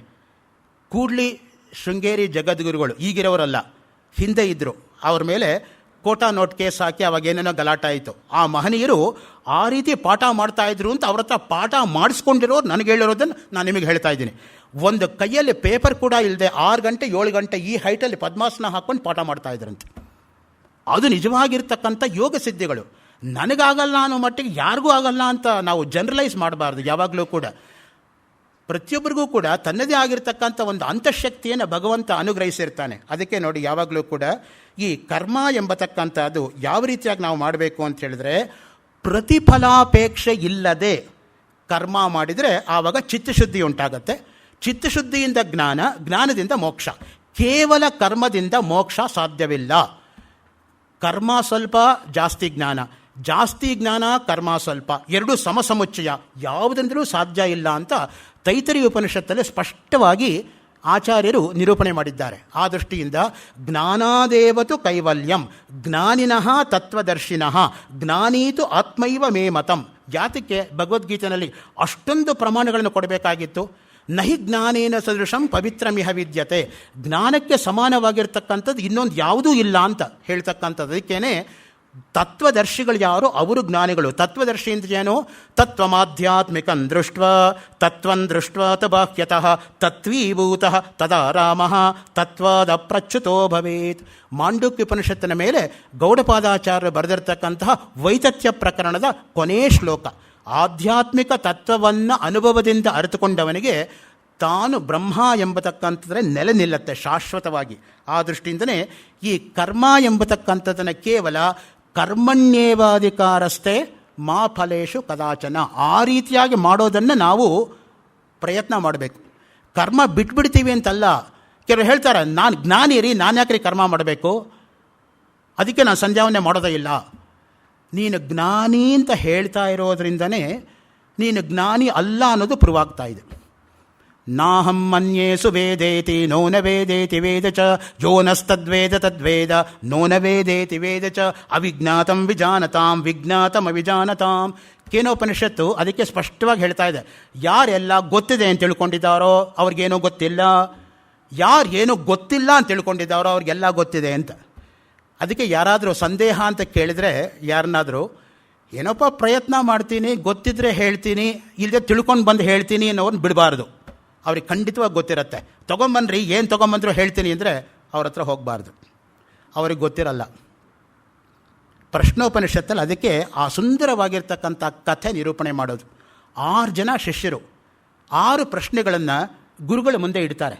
ಆ ಗುರು ನೋಡಿ ಎಷ್ಟು ವಿನಯವಾಗಿ ಹೇಳ್ತಾನೆ, ಸ್ವಲ್ಪ ಸಮಯ ಕೊಡಿಪ್ಪ, ನಾನು ಯೋಚನೆ ಮಾಡ್ತೀನಿ, ನನಗೆ ಗೊತ್ತಾದರೆ ನಾನು ಹೇಳ್ತೀನಿ, ಗೊತ್ತಾಗದೆ ಹೋದರೆ ನಾನು ನಿಮ್ಮ ಜೊತೆ ಸೇರ್ಕೋತೀನಿ, ನನ್ನ ಗುರುಗಳಿದ್ದಾರಲ್ಲ ಅವ್ರ ಹತ್ರ ಹೋಗೋಣ. 6 ಜನದ ಬಳಿ 7 ಜನ ಹೋಗೋಣ. ಅದು ಮುಖ್ಯವಾಗಿ ಮನುಷ್ಯನಿಗೆ ಬೇಕಾಗಿರೋ ವಿದ್ಯೆ ವಿನಯದಿಂದ ಶೋಭಿಸುತ್ತೆ ಹೊರತು ಅಹಂಕಾರದಿಂದ ಅಲ್ಲ. ಓದ್ತಾ ಓದ್ತಾ ಓದ್ತಾ ನನಗೇನು ಗೊತ್ತಿಲ್ಲ ಅನ್ನೋದು ಗೊತ್ತಾಗ್ತಾ ಹೋಗಬೇಕು. ಅದಕ್ಕೇನೆ ಕೇನೋಪನಿಷತ್ತಲ್ಲಿ ಆ ಕಥೆಯನ್ನು ಆಖ್ಯಾಯಿಕೆಯಾಗಿ ಅವರು ಕೊಟ್ಟಿರೋದು. ಉಮಾ ಹೈಮವತಿ ಒಂದು ಹುಲ್ಲು ಕಡ್ಡಿ ರೂಪದಲ್ಲಿ ಪ್ರತ್ಯಕ್ಷ ಆಗ್ತಾಳೆ. ಅಗ್ನಿಗೆ ಎಂತಹ ಅಹಂಕಾರ ಇರುತ್ತೆ ಅಂದರೆ ಸರ್ವಂ ದಹೇಯಂ ಯದಿದಂ ಪೃಥಿವ್ಯಾಮಿತಿ, ಎಲ್ಲ ಸುಟ್ಟಾಕ್ಬಿಡ್ತೀನಿ ಅಂತ ಅಹಂಕಾರದಿಂದ ಅಗ್ನಿ ಬಂದಾಗ ಅವನಿಗೇನೂ ಮಾಡೋಕ್ಕಾಗಲ್ಲ. ತಲೆ ತಗ್ಗಿಸ್ಕೊಂಡು ಬಂದು ಅವಮಾನಿತವಾಗಿ ಕೂತ್ಕೋತಾನೆ. ಆಮೇಲೆ ವಾಯು, ಗಾಳಿ ಹೋಗ್ತಾನೆ, ವಾಯುರ್ವಾಹಮಸ್ಮಿ ಮಾತರಿಶ್ವಾವಾಹಮಸ್ಮಿ ಮಾತರಿ ಅಂತರಿಕ್ಷೇಶ್ವ ಯತಿ ಗಚ್ಚತೀತಿ ಮಾತರಿಶ್ವ ವಾಯು, ನಾನು ವಾಯು ಹಾರಿಸ್ಕೊಂಡು ಹೋಗ್ತೀನಿ ಅಂತ ಬರ್ತಾನೆ. ಅವನ ಕೈಯಲ್ಲಿ ಏನೂ ಮಾಡೋಕ್ಕಾಗಲ್ಲ, ಅವನ ತಲೆ ತಗ್ಗಿಸ್ಕೊಂಡು ಕೂತ್ಕೋತಾನೆ. ಆಮೇಲೆ ಇಂದ್ರ ಬರ್ತಾನೆ, ನಾನು ದೇವಾದಿದೇವ, ನಾನು ನೋಡೇ ಬಿಡ್ತೀನಿ ಅಂತ. ಅವನಿಗೆ ಹುಲ್ಲು ಕಡ್ಡಿನೇ ಕಾಣಲ್ಲ. ಏಕೆಂದರೆ ಡೈರೆಕ್ಟ್ಲಿ ಪ್ರಪೋರ್ಷನಲ್ಲಾಗಿ ಅವನ ಅಹಂಕಾರ ಎಷ್ಟು ಜಾಸ್ತಿ ಇರುತ್ತೆ ಅಂದರೆ, ಇವ್ರಿಗಾದ್ರೂ ಹುಲ್ಲು ಕಡ್ಡಿ ಕಣ್ಣಿಗಾದರೂ ಕಾಣಿಸ್ತು, ಅವನಿಗೆ ಹುಲ್ಲು ಕಡ್ಡಿನೂ ಕಾಣಿಸಲ್ಲ. ಅದಕ್ಕೆ ಯಾವಾಗಲೂ ಕೂಡ ದೇವಸ್ಥಾನದ ಗರ್ಭಗುಡಿ ಮಿಕ್ಕಿದಕ್ಕಿಂತ ಕಡಿಮೆ ಹೈಟಲ್ಲಿರುತ್ತೆ. ನಾವು ತಲೆ ಬಗ್ಗಿಸ್ಕೊಂಡು ಹೋಗಬೇಕು ಅಂತ, ತಲೆ ಎತ್ಕೊಂಡು ಹೋದರೆ ತಲೆ ಹೊಡ್ಕೊಳ್ಳುತ್ತೆ. ಹಾಗೆ ಪ್ರತಿಯೊಂದು ವಿದ್ಯಾ ಮಂದಿರದಲ್ಲಿರ್ತಕ್ಕಂಥ ಸ್ಕೂಲುಗಳು ಕಾಲೇಜುಗಳು ಕೂಡ ದೇವಸ್ಥಾನವೇ. This is a temple of learning, enter with humility. ಅದಕ್ಕೆ ಮಾತಿರೋದು. RV institute of management, 4th T block, 24th cross, 42nd door number. ಹೋಗಿ ನೀವು ಎದುರುಗಡೆ ಏನು ಬೋರ್ಡ್ ಕಾಣುತ್ತೆ? This is a temple of learning, enter it with humility. ಅದು ನಿಜವಾಗಿರ್ತಕ್ಕಂಥದ್ದು. ಪ್ರತಿ ವಿದ್ಯಾಕ್ಷೇತ್ರವೂ ಕೂಡ ಒಂದು ದೇವಸ್ಥಾನ. ಆ ಪೂಜ್ಯ ಭಾವನೆ ಇರಬೇಕು. ಆ ದೃಷ್ಟಿಯಿಂದನೇ ಗರ್ಭಗುಡಿಯಲ್ಲಿರ್ತಕ್ಕಂಥ ದೇವರ ಸಮಾನ ಪ್ರಿನ್ಸಿಪಾಲ್ ಆಗಿರೋರು, ಮಿಕ್ಕ ದೇವಸ್ಥಾನದಲ್ಲಿರ್ತಕ್ಕಂಥ ವಿಗ್ರಹಗಳ ಥರ ಇರತಕ್ಕಂಥವ್ರು ಮಿಕ್ಕ ಟೀಚರ್ಸು, ಅಲ್ಲಿ ಇರ್ತಕ್ಕಂಥ ಮಿಕ್ಕ ಕಾರ್ಮಿಕರು, ಕೆಲಸದವರು ಅವರೆಲ್ಲರೂ ಕೂಡ ಸ್ಟೂಡೆಂಟ್ಸು. ಆ ರೀತಿಯಾಗಿ ನಾವು ಇಟ್ಕೊಂಡ್ರೆ ಒಂದು ದೇವಸ್ಥಾನ ಬೇರೆಯಲ್ಲ, ಒಂದು ವಿದ್ಯಾಮಂದಿರ ಎಂಬತಕ್ಕಂಥದ್ದು ಬೇರೆಯಲ್ಲ. ಆ ದೃಷ್ಟಿಯಿಂದನೇ ಮುಖ್ಯವಾಗಿ ಈ ಕರ್ಮ ಎಂಬತಕ್ಕಂಥದ್ದನ್ನು ನಾವು ಮಾಡಿದ್ರೂ ಕೂಡ ಅಂಟದೆ ಯಾರು ಕರ್ಮವನ್ನು ಮಾಡ್ತಾರೋ ಅವರಿಗೆ ಮನಸ್ಸು ಎಂಬತಕ್ಕಂಥದ್ದು ಶುದ್ಧವಾಗುತ್ತೆ. ಆ ಶುದ್ಧವಾಗಿರ್ತಕ್ಕಂಥ ಮನಸ್ಸಿನಿಂದ ಜ್ಞಾನ ಎಂಬತಕ್ಕಂಥದ್ದು ಲಭಿಸುತ್ತೆ. ಆ ದೃಷ್ಟಿಯಿಂದ ಕೇವಲ ಕರ್ಮದಿಂದ ಜ್ಞಾನ ಅನ್ನೋದು ಸಾಧ್ಯವಿಲ್ಲ. ಇನ್ನು ಜ್ಞಾನ ಅಂದ್ರೇನು ಎಂಬತಕ್ಕಂಥ ಪ್ರಶ್ನೆಗೆ, ಜ್ಞಾನದಿಂದ ಬ್ರಹ್ಮಪ್ರಾಪ್ತಿಯಾಗುತ್ತದೆ ಅಂದರೆ ಮುಖ್ಯವಾಗಿ ಯಾರಿಗೆ ಜ್ಞಾನವಿರುತ್ತದೆಯೋ ಅವನು ತಾನೇ ಬ್ರಹ್ಮ ಎಂಬುದಾಗಿ ಅನುಭವದಿಂದ ಅರಿತುಕೊಳ್ಳುತ್ತಾನೆ. ಈ ಜ್ಞಾನಕ್ಕೆ ಈಶ್ವರ ಅನುಗ್ರಹ, ತಪಸ್ಸು, ಧ್ಯಾನ, ಅಹಿಂಸಾ, ಬ್ರಹ್ಮಚರ್ಯ ಮುಖ್ಯವಾಗಿರ್ತಕ್ಕಂತಹ ಸಾಧನೆಗಳು. ನೋಡಿ, ಮೊದಲನೇ ಸಾಧನ ಯಾವುದಪ್ಪ ಅಂತ ಹೇಳಿದರೆ ಈಶ್ವರನ ಅನುಗ್ರಹ, ಭಗವದ್ ಅನುಗ್ರಹ ಅಂತ ಅದಕ್ಕೆ ಹೇಳೋದು. ಅವರು ಅನುಗ್ರಹೀತರಾಗಿದ್ದಾರೆ ಅಂತ ನಾವು ಪದವನ್ನು ಬಳಸಿದರೆ ಅವರಿಗೆ ಭಗವಂತನ ಅನುಗ್ರಹ ಅವರ ಮೇಲಿದೆ ಅನ್ನೋ ಭಾವನೆಯಿಂದ. ಆ ದೃಷ್ಟಿಯಿಂದನೇ ಈಶ್ವರಾನುಗ್ರಹದೇವ ಪುಂಸಾಂ ಅದ್ವೈತ ವಾಸನ, ಅವಧೂತ ಗೀತಾ ಅಂತ ಒಂದು ಗೀತೆ ಇದೆ. ಅದರಲ್ಲಿ ಮೊದಲನೇ ಶ್ಲೋಕದಲ್ಲೇ ಈ ಮಾತನ್ನು ಹೇಳ್ತಾರೆ. ಭಗವಂತನ ಅನುಗ್ರಹದಿಂದಲೇ ಮನುಷ್ಯನಿಗೆ ಎಲ್ಲವೂ ಕೂಡ ಸಿದ್ಧಿ ಎಂಬತಕ್ಕಂತಹದ್ದು ಉಂಟಾಗುತ್ತದೆ. ಎರಡನೇದು ಯಾವುದಪ್ಪ ಅಂತ ಹೇಳಿದರೆ ತಪಸ್ಸು. ನೋಡಿ, ತಪಸ್ಸು ಕೂಡ ತುಂಬ ಮುಖ್ಯವಾಗಿರ್ತಕ್ಕಂತಹ ಒಂದು ಅಂಗ ಜ್ಞಾನಕ್ಕೆ. ತಪಸ್ಸು ಅಂದ್ರೇನು ಅಂತ ನಾವು ಯೋಚನೆ ಮಾಡ್ತಾ ಹೋದರೆ, ತಪಸಂತಾಪೆ ಎಂಬ ಧಾತುವಿನಿಂದ ತಪಸ್ಸು ಎಂಬತಕ್ಕಂಥ ಶಬ್ದ ನಿಷ್ಪನ್ನವಾಗುತ್ತದೆ. ಅನೈಚ್ಛನ್ ದೇವ ತಪಸಾಗಮೇನ, ತೈತ್ರಿಯ ಉಪನಿಷತ್ತು ತಪಸ್ಸಿನಿಂದ ಸೃಷ್ಟಿ ಪ್ರಾರಂಭವಾಯಿತು ಎಂಬುದಾಗಿ ತಿಳಿಸುತ್ತದೆ. ಸ ತಪಸ್ತಪ್ತ್ವ ಇದಗಂ ಸರ್ವಮಸೃಜತ, ಅವನು ತಪಸ್ಸನ್ನು ಮಾಡಿ ಈ ಎಲ್ಲವನ್ನೂ ಕೂಡ ಸೃಷ್ಟಿ ಮಾಡಿದ. ಬ್ರಹ್ಮನ ವಿಷಯದಲ್ಲಿ ತದೇಕ ಧ್ಯಾನದಿಂದ ಯಾರು ಯೋಚಿಸುತ್ತಾರೋ ಅವರೇ ತಪಸ್ವಿಗಳು. ತದ್ಧಿ ತಪಸ್ತದ್ಧಿ ತಪಃ, ತದೇಕ ಚಿತ್ತದಿಂದ. ನೋಡಿ, ಈ ಕಡೆ ಆ ಕಡೆ ಗಮನ ಹೋಗಬಾರ್ದು, ಏಕಾಗ್ರತೆ ಇರಬೇಕು. ಆವಾಗ ತಪಸ್ಸು ಮಾಡೋದಕ್ಕೆ ಸಾಧ್ಯ. ಅದಿಲ್ಲದೆ ಹೋದರೆ ಸಾಧ್ಯ ಅನ್ನೋದೇ ಇಲ್ಲ. ತಪಸ್ಸನ್ನು ಏಕೆ ಮಾಡಬೇಕು ಎಂಬತಕ್ಕಂಥ ಪ್ರಶ್ನೆ ಸಹಜವಾಗಿ ಬರುತ್ತದೆ. ಮೊದಲನೇದಾಗಿ ಕೆಲವು ಸಿದ್ಧಿಗಳನ್ನು ಪಡ್ಕೊಳ್ಳೋದಕ್ಕೋಸ್ಕರ ತಪಸ್ಸು ಮಾಡ್ತಾರೆ. ಆದರೆ ಇದು ಬ್ರಹ್ಮಜ್ಞಾನಕ್ಕೆ ಸಾಧಕವಾಗುವುದಿಲ್ಲ. ಸಿದ್ಧಿ ಅನ್ನೋದು ಕೂಡ ಸ್ವಲ್ಪ ಕಾಲ ಇರುತ್ತೆ, ಆಮೇಲೆ ನಮ್ಮನ್ನು ಬಿಟ್ಟು ಹೋಗುತ್ತೆ. ಅದಕ್ಕೆ ನಾವು ಶಾಶ್ವತವಾಗಿರ್ತಕ್ಕಂತಹ ಮೋಕ್ಷಾಕಾಂಕ್ಷಿಗಳಾಗಬೇಕೇ ಹೊರತು ಅನಿತ್ಯವಾಗಿರ್ತಕ್ಕಂಥ ಸುಖಕ್ಕೋಸ್ಕರ ಯಾವತ್ತೂ ಕೂಡ ಅಪೇಕ್ಷೆ ಪಡಬಾರ್ದು. ನಿತ್ಯ ಸುಖವೇ ನಿಜವಾಗಿರ್ತಕ್ಕಂಥ ಸುಖ, ಮಿಕ್ಕೆಲ್ಲವೂ ಕೂಡ ತೋರಿಕೆ ತರಹ ಇರತಕ್ಕಂಥ ಸುಖಗಳೇ ಹೊರತು ಶಾಶ್ವತವಾಗಿರ್ತಕ್ಕಂಥ ಸುಖ ಅಲ್ಲ. ಭಾಗವತದಲ್ಲಿ ಕೇವಲ ವಿಷ್ಣುವಿನ ಸಾಕ್ಷಾತ್ಕಾರವಾದಾಗ ಬೇಕೇ ಹೊರತು ಮತ್ತೇನೂ ಬೇಡ ಎಂಬುದಾಗಿ ಪ್ರಹ್ಲಾದ ಕೇಳ್ಕೊತಾನೆ. ನಿನಗೇನು ಬೇಕು ಅಂತ ಕೇಳಿದಾಗ ನನಗೆ ಭಗವತ್ ಸಾಕ್ಷಾತ್ಕಾರ ಆಗಬೇಕು ಅಂತ ಕೇಳ್ತಾನೆ. ನೋಡಿ, ಆ ಮಗು ವಯಸ್ಸೇನು, ಅವನು ಕೇಳ್ತಕ್ಕಂತಹ ಪ್ರಶ್ನೆ ಏನು. ನಚಿಕೇತ, ಪ್ರಹ್ಲಾದ, ಧ್ರುವ ಇಂಥವರನ್ನು ಮಾದರಿಯಾಗಿ ಕೊಟ್ಕೊಂಡು ನಮ್ಮ ಮಕ್ಕಳಿಗೆ ಮೊಮ್ಮಕ್ಕಳಿಗೆ ನಮ್ಮ ಸನಾತನ ಧರ್ಮದ ಹಿರಿಮೆ ಗರಿಮೆಗಳನ್ನು ನಾವು ಬೋಧಿಸಬೇಕು. ನೇರವಾಗಿ ಸಿಗ್ತಾರೆ ನೋಡಿ ದೃಷ್ಟಾಂತ ಅನ್ನೋದು. ಯಮನ ಜೊತೆ ಸಂವಾದ ಮಾಡಿದಪ್ಪ ನಚಿಕೇತ, ನಿನ್ನ ವಯಸ್ಸೇನೋ ನಚಿಕೇತನ ವಯಸ್ಸು ಅದೇ. ಆ ರೀತಿ ಹೇಳ್ತಾ ಬಂದರೆ ಮಕ್ಕಳಿಗೆ ಮೊಮ್ಮಕ್ಕಳಿಗೆ ಸ್ವಲ್ಪ ತಲೆಯಲ್ಲಿ ಕೂಡಿಸೋದಕ್ಕೆ ಸಾಧ್ಯ ಆಗುತ್ತೆ. ಅದಕ್ಕೆ ನಮಗೆ ನಮ್ಮ ಶಾಸ್ತ್ರದ್ದು ಪುರಾಣಗಳ ಪಾತ್ರಗಳ ಪರಿಚಯ ಚೆನ್ನಾಗಿ ನಾವು ಮಾಡ್ಕೋಬೇಕು ಮೊದಲು. ಆವಾಗ ಆಯಾಯ ದೃಷ್ಟಾಂತ ಕೊಟ್ಕೊಂಡು ಅವರವರಿಗೆ ಆಯಾಯ ಸಂದರ್ಭಕ್ಕೆ ಅನುಗುಣವಾಗಿ ಹೇಳಿದರೆ ಅದು ಮನಸ್ಸಿಗೆ ಹೋಗುತ್ತೆ. ಇಲ್ಲದೆ ನಾವು ಸುಮ್ಮನೆ ಹೇಳ್ತಾ ಹೋದರೆ ಅವರ ಮನಸ್ಸಿಗೆ ಹಿಡಿಯೋದಿಲ್ಲ. ಅದು ದೃಷ್ಟಾಂತ ಪುರಸ್ಸರವಾಗಿ ಹೇಳೋದು, ಒಂದು ಎಕ್ಸಾಂಪಲ್ ಕೊಟ್ಕೊಂಡು ಹೇಳೋದು ಯಾವಾಗಲೂ ಕೂಡ ಮನಸ್ಸಿಗೆ ಹಿಡಿಯುತ್ತೆ ಅದು. ನೋಡಿ, ಆದ್ದರಿಂದ ಸಾಕ್ಷಾತ್ಕಾರಕ್ಕೂ ಕೂಡ ತಪಸ್ಸಿನ ಅವಶ್ಯಕತೆ ಇರುತ್ತದೆ. ಸಿದ್ಧಿಗಳು ಬ್ರಹ್ಮಜ್ಞಾನಕ್ಕೆ ಮಾರಕವಾಗುವುದರಿಂದ ಅದನ್ನು ಉಪಯೋಗಿಸದೇ ಇರತಕ್ಕಂಥದ್ದೇ ಒಳ್ಳೆಯದು. ಕೆಲವು ಸಿದ್ಧಿಗಳಿರುತ್ತೆ, ಆದರೆ ಅವರು ತೋರಿಸ್ಕೊಳ್ಳಲ್ಲ ನನಗೆ ಆ ಸಿದ್ಧಿ ಇದೆ ಅಂತ. ಯಾಕೆಂದರೆ ಒಂದು ಸಲ ತೋರಿಸ್ಬಿಟ್ರೆ ಹೊಟ್ಟೋಯ್ತು, ಅಷ್ಟು ಫಲ ಹೊಟ್ಟೋಗುತ್ತೆ. ಮತ್ತೆ ತಪಸ್ಸು ಕೂತ್ಕೋಬೇಕಾಗತ್ತೆ. ಅವನು 1000 ವರ್ಷ ಮಾಡಿರ್ತಕ್ಕಂಥ ತಪಸ್ಸು ಒಂದು ಕ್ಷಣದಲ್ಲಿ ನಷ್ಟವಾಗಿಬಿಡುತ್ತೆ ಅದನ್ನು ಉಪಯೋಗಿಸ್ಕೊಂಡ್ರೆ. ನೀವು ನೋಡಿ, ವಿಶ್ವಾಮಿತ್ರನ ಒಂದು ದೃಷ್ಟಾಂತ ಸಾಲ್ದ? ಯಾವ್ಯಾವ ದಿಕ್ಕಲ್ಲಿ ಕೂತ್ಕೊಂಡು ಅವನು ತಪಸ್ಸು ಮಾಡಿದ್ರು ಕೂಡ ತಪಸ್ಸು ಭಂಗವೇ. ಮತ್ತೆ ತಪಸ್ಸಿಗೆ ಹೋಗೋದು, ಮತ್ತೆ ತಪಸ್ಸು ಭಂಗ ಆಗೋದು. ಎಷ್ಟು ಕಡೆ ಅವನು ಪ್ರಯತ್ನ ಪಡ್ತಾನೆ ನೋಡಿ. ಅವನೇನು ಅಂದ್ಕೊಂಡ ಅಂದರೆ ಕ್ಷತ್ರಿಯ ಬಲವೇ ನಿಜವಾಗಿರ್ತಕ್ಕಂಥ ಬಲ ಅಂತಿದ್ದ. ಕೊನೆಗೆ ವಸಿಷ್ಠರಿಂದ ಅವನಿಗೆ ಜ್ಞಾನೋದಯ ಆಗಿ ದಿಗ್ಬಲಂ ಕ್ಷತ್ರಿಯ ಬಲಂ ಬ್ರಹ್ಮ ತೇಜೋ ಬಲಂ ಬಲಂ ತಪಸ್ಸು ಕೊಟ್ಟೋಗ್ತಾನೆ. ಆ ದೃಷ್ಟಿಯಿಂದ ನಿಜವಾಗಿರ್ತಕ್ಕಂತಹ ಶಾಶ್ವತವಾದ ಸುಖ ಕೊಡ್ತಕ್ಕಂಥದ್ದು ಯಾವುದು ಅಂದರೆ ಕ್ಷಾತ್ರ ಬಲ ಅಲ್ಲ, ಬ್ರಹ್ಮಬಲ. ಆ ದೃಷ್ಟಿಯಿಂದಲೇ ವಸಿಷ್ಠರು ಬ್ರಹ್ಮಜ್ಞಾನಿಗಳಾಗಿದ್ದರಿಂದಲೇ ವಿಶ್ವಾಮಿತ್ರನು ಬ್ರಹ್ಮಜ್ಞಾನಿ ಆಗಬೇಕು ಎಂಬುದಾಗಿ ಪ್ರಯತ್ನ ಪಟ್ಟಿದ್ದು ಜೀವನದಲ್ಲಿ. ಯುಗದಿಂದ ಯುಗಕ್ಕೆ ತಪಸ್ಸು ವ್ಯತ್ಯಾಸವಾಗುತ್ತಾ ಹೋಗುತ್ತದೆ. ಉದಾಹರಣೆಗೆ ಹಿಂದಿನ ಕಾಲದಲ್ಲಿ ಪಂಚಾಗ್ನಿ ತಪಸ್ಸು ಬಳಕೆಯಲ್ಲಿತ್ತು. ಕಾಳಿದಾಸನ ಮಹಾಕಾವ್ಯವಾದ ಕುಮಾರ ಸಂಭವದ 5ನೇ ಸರ್ಗದಲ್ಲಿ ಪಾರ್ವತಿ ಶಿವನನ್ನು ಪಡೆಯೋದಕ್ಕೆ ತಪಸ್ಸು ಮಾಡೋದನ್ನು ನಾವು ಜ್ಞಾಪಕಕ್ಕೆ ತಂದುಕೊಳ್ಳಬಹುದು.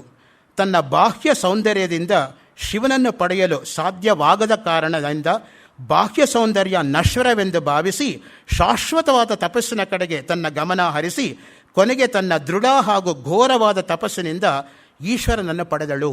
ನೋಡಿ, ಪಾರ್ವತಿಗೆ ಯಾವ ರೀತಿಯಾಗಿ ಜೀವನದಲ್ಲಿ ಜುಗುಪ್ಸೆ ಆಗತ್ತೆ ಅಂದರೆ ತನ್ನ ಬಾಹ್ಯ ಆಕರ್ಷಣೆಯಿಂದನೇ ಶಿವನನ್ನು ಮೆಚ್ಚಿಸ್ಬಿಡ್ತೀನಿ ಅಂತ ಹೋದ್ಲು 3ನೇ ಸರ್ಗ ಕುಮಾರ ಸಂಭವದಲ್ಲಿ. ಆದರೆ ಶಿವ ಏನು ಮಾಡ್ದ? ಮನ್ಮಥನನ್ನು 3ನೇ ಕಣ್ಣು ತೆಗೆದು ಸುಟ್ಟು ಬೂದಿ ಮಾಡಿ ಅಲ್ಲಿಂದ ಮಾಯ ಆಗಿಬಿಟ್ಟ. ಆವಾಗ ಪಾರ್ವತಿಗೆ ಅನ್ನಿಸ್ತು, ನಾನು ಶಿವನನ್ನು ಗೆಲ್ಲಬೇಕಾದರೆ ತಪಸ್ಸಿನಿಂದನೇ ಗೆಲ್ಲಬೇಕೇ ಹೊರತು ಬಾಹ್ಯವಾದ ಆಕರ್ಷಣೆಯಿಂದ ಸಾಧ್ಯ ಇಲ್ಲ. ಯಾಕೆ ಅಂತ ಹೇಳಿದ್ರೆ ಅವನು ತಪಸ್ಸು ಮಾಡ್ತಾ ಇದ್ದಾನೆ. 3ನೇ ಸರ್ಗ ಪೂರ್ತಿ ಶಿವನ ತಪಸ್ಸಿನ ವರ್ಣನೆ ಬರುತ್ತೆ. ಮನೋ ನವದ್ವಾರ ನಿಷಿದ್ಧ ವೃತ್ತಿ ಹೃದಯ ವ್ಯವಸ್ಥಾಪ್ಯ ಸಮಾಧಿವಶ್ಯಂ ಯಮಕ್ಷರಂ ಕ್ಷೇತ್ರ ವಿದೋ ವಿದುಹು ತಮ್ಮ ಆತ್ಮಾನಮಾತ್ಮನ್ಯವಲೋಕಯಂತಂ. ಶಿವ ತನ್ನ ಒಳಮುಖವಾಗಿ ನೋಡಿಕೊಂಡು ತಪಸ್ಸು ಮಾಡ್ತಾ ಇದ್ದಾಗ ತನಗೂ ಸ್ವಲ್ಪ ಮನಸ್ಸಿಗೆ ವಿಚಲಿತವಾಯ್ತಲ್ಲ, ಏನು ಕಾರಣ ಅಂತ 3ನೇ ಕಣ್ಣು ತೆಗೆದಾಗ ಎದುರುಗಡೆ ಮನ್ಮಥ ಸಿಕ್ಕಿದ. ಮನ್ಮಥ ಸುಟ್ಟು ಬೂದಿಯಾದ. ಅದರಿಂದ ಅವನಿಗೆ ಅನಂಗ ಎಂಬತಕ್ಕಂತಹ 24 ಪರ್ಯಾಯ ಪದಗಳಲ್ಲಿ 8ನೇ ಪರ್ಯಾಯ ಪದ ಸಾರ್ಥಕ ಆಯಿತು. ಅಮರಕೋಶದಲ್ಲಿ ಮನ್ಮಥನಿಗೆ 24 ಪರ್ಯಾಯ ಪದ ಇದೆ. ಮದನಃ ಮನ್ಮಥಃ ಮಾರಃ ಪ್ರದ್ಯುಮ್ನಃ ಮೀನಕೇತನಃ ಕಂದರ್ಪಃ ದರ್ಪಕಃ ಅನಂಗಃ ಕಾಮಃ ಪಂಚಶರಃ ಸ್ಮರಃ ಶಂಬರಾರಿಃ ಮನಸಿಜಃ ಕುಸುಮೇಶು ಅನನ್ಯಜಃ ಪುಷ್ಪಧನ್ವಾ ರತಿಪತಿಃ ಮಕರಧ್ವಜ ಆತ್ಮಭೂಃ ಶೃಂಗಾರಯೋನಿಃ ಶ್ರೀಪುತ್ರಃ ಶೂರ್ಪಕಾರಾತಿರಿತ್ಯಪಿ ಅರವಿಂದಮಶೋಕಂಚ ಚೂತಂಚ ನವಮಲ್ಲಿಕ. ಅವನಿಗಿರ್ತಕ್ಕಂಥ 24 ಪರ್ಯಾಯ ಪದದಲ್ಲಿ 8ನೇ ಪರ್ಯಾಯ ಪದ ಅನಂಗ ಅನ್ನೋದು ಯಾವಾಗ ಸಾರ್ಥಕ ಆಯಿತು ಅಂದರೆ ಅಂಗಾಂಗಗಳನ್ನ ಕಳ್ಕೊಂಡಾಗ. ಯಾವಾಗ ಅಂಗಾಂಗ ಕಳ್ಕೊಂಡ ಅಂದರೆ 3ನೇ ಸರ್ಗದಲ್ಲಿ ಪಾರ್ವತಿಯ ದೇಹಾಕರ್ಷಣೆ ಇಟ್ಕೊಂಡು ಇಂದ್ರನ ಮಾತಿನ ಮನಸ್ಸಿನ ಮೇರೆಗೆ ಶಿವನ ತಪಸ್ಸನ್ನು ಭಂಗ ಮಾಡೋದಕ್ಕೆ ಅವನು ಬಂದ. ಯಾತಿಗೆ ಬಂದಿದ್ದು ಅಂದರೆ ಶಿವನ ತಪಸ್ಸು ಭಂಗ ಆಗದೆ ಹೋದರೆ ಶಿವ ಪಾರ್ವತಿ ಮದುವೆ ಆಗಲ್ಲ. ಶಿವ ಪಾರ್ವತಿ ಮದುವೆ ಆಗದೆ ಹೋದರೆ ಷಣ್ಮುಖ ಅಥವಾ ಕುಮಾರಸ್ವಾಮಿಯ ಜನನ ಉಂಟಾಗಲ್ಲ. ಕುಮಾರಸ್ವಾಮಿ ಹುಟ್ಟದೆ ಹೋದರೆ ತಾರಕಾಸುರನ ವಧೆ ಆಗಲ್ಲ. ಆ ದೃಷ್ಟಿಯಿಂದ ತಾರಕಾಸುರನ ವಧೆ ಕಾರಣ ಶಿವ ಪಾರ್ವತಿಯರ ಮದುವೆಗೆ. ಇದರ ಅವ್ರಿಗೇನಾಗಬೇಕಾದ್ದು? ಜಗತಪಿತರವು ಒಂದೇ ಪಾರ್ವತಿ ಪರಮೇಶ್ವರವು. ಸಮಸ್ತ ಪ್ರಪಂಚಕ್ಕೂ ಕೂಡ ತಾಯಿ ತಂದೆ ಸ್ವರೂಪದಲ್ಲಿರ್ತಕ್ಕಂಥವರು ಪಾರ್ವತಿ ಮತ್ತು ಪರಮೇಶ್ವರರು. ಶಿವ ತಾಂಡವ ನೃತ್ಯವನ್ನು ಮಾಡಿದರೆ ಪಾರ್ವತಿ ಲಾಸ್ಯವನ್ನು ಮಾಡಿದ್ಲು. ದೇವಾನಾಮಿದಮಾಮನಂತಿ ಮುನಯ ಕಾಂತಂಕೃತಂ ಚಾಕ್ಷುಷಂ ರುದ್ರೇಣೇದಂ ಉಮಾಕೃತವ್ಯತಿಕರೆ ಸ್ವಾಂಗೇ ವಿಭಕ್ತಂದ್ವಿಭ ತ್ರೈಗುಣ್ಯೋದ್ಭವಮತ್ರ ಲೋಕಚರಿತಂ ನಾನಾರಸಂದೃಶ್ಯತೆ ನಾಟ್ಯಂ ಭಿನ್ನರುಚೇರ್ಜನಸ್ಯ ಬಹುಧಾಪ್ಯೇಕಂ ಸಮಾರಾಧನಂ. ನೋಡಿ, ಎಲ್ಲಿ ತಾಂಡವ ಶಿವ ಮಾಡಿದ್ದು ತಂಡುಗೆ ಕೊಟ್ಟ. ತಂಡುಯಿಂದ ಪುರುಷರಿಗೆಲ್ಲ ಲೋಕದಲ್ಲಿ ವ್ಯಾಪ್ತವಾಯಿತು ತಾಂಡವ ನೃತ್ಯ. ಪಾರ್ವತಿ ಲಾಸ್ಯವನ್ನು ಬಾಣಾಸುರನ ಮಗಳಾಗಿರ್ತಕ್ಕಂಥ ಉಷಾದೇವಿಗೆ ಕೊಟ್ಟಳು. ಉಷಾದೇವಿಯಿಂದ ಹೆಂಗಸರಿಗೆಲ್ಲ ಬಂತು. ಅದರಿಂದ ನಾಟ್ಯ ತೆಗೆದುಕೊಂಡರೂ ಕೂಡ ಶಿವ ಪಾರ್ವತಿಯರೇ ತಾಯಿ ಮತ್ತು ತಂದೆಯರು. ಇನ್ನು ವ್ಯಾಕರಣ ತೆಗೆದುಕೊಂಡ್ರೆ ಶಿವನ ಡಮರುಯಿಂದ ಹೊರಟಿರ್ತಕ್ಕಂಥ 14 ಸೂತ್ರಗಳು, ಅದಕ್ಕೇನೆ ಮಾಹೇಶ್ವರ ಸೂತ್ರಗಳು ಅಂತ ಹೆಸರು.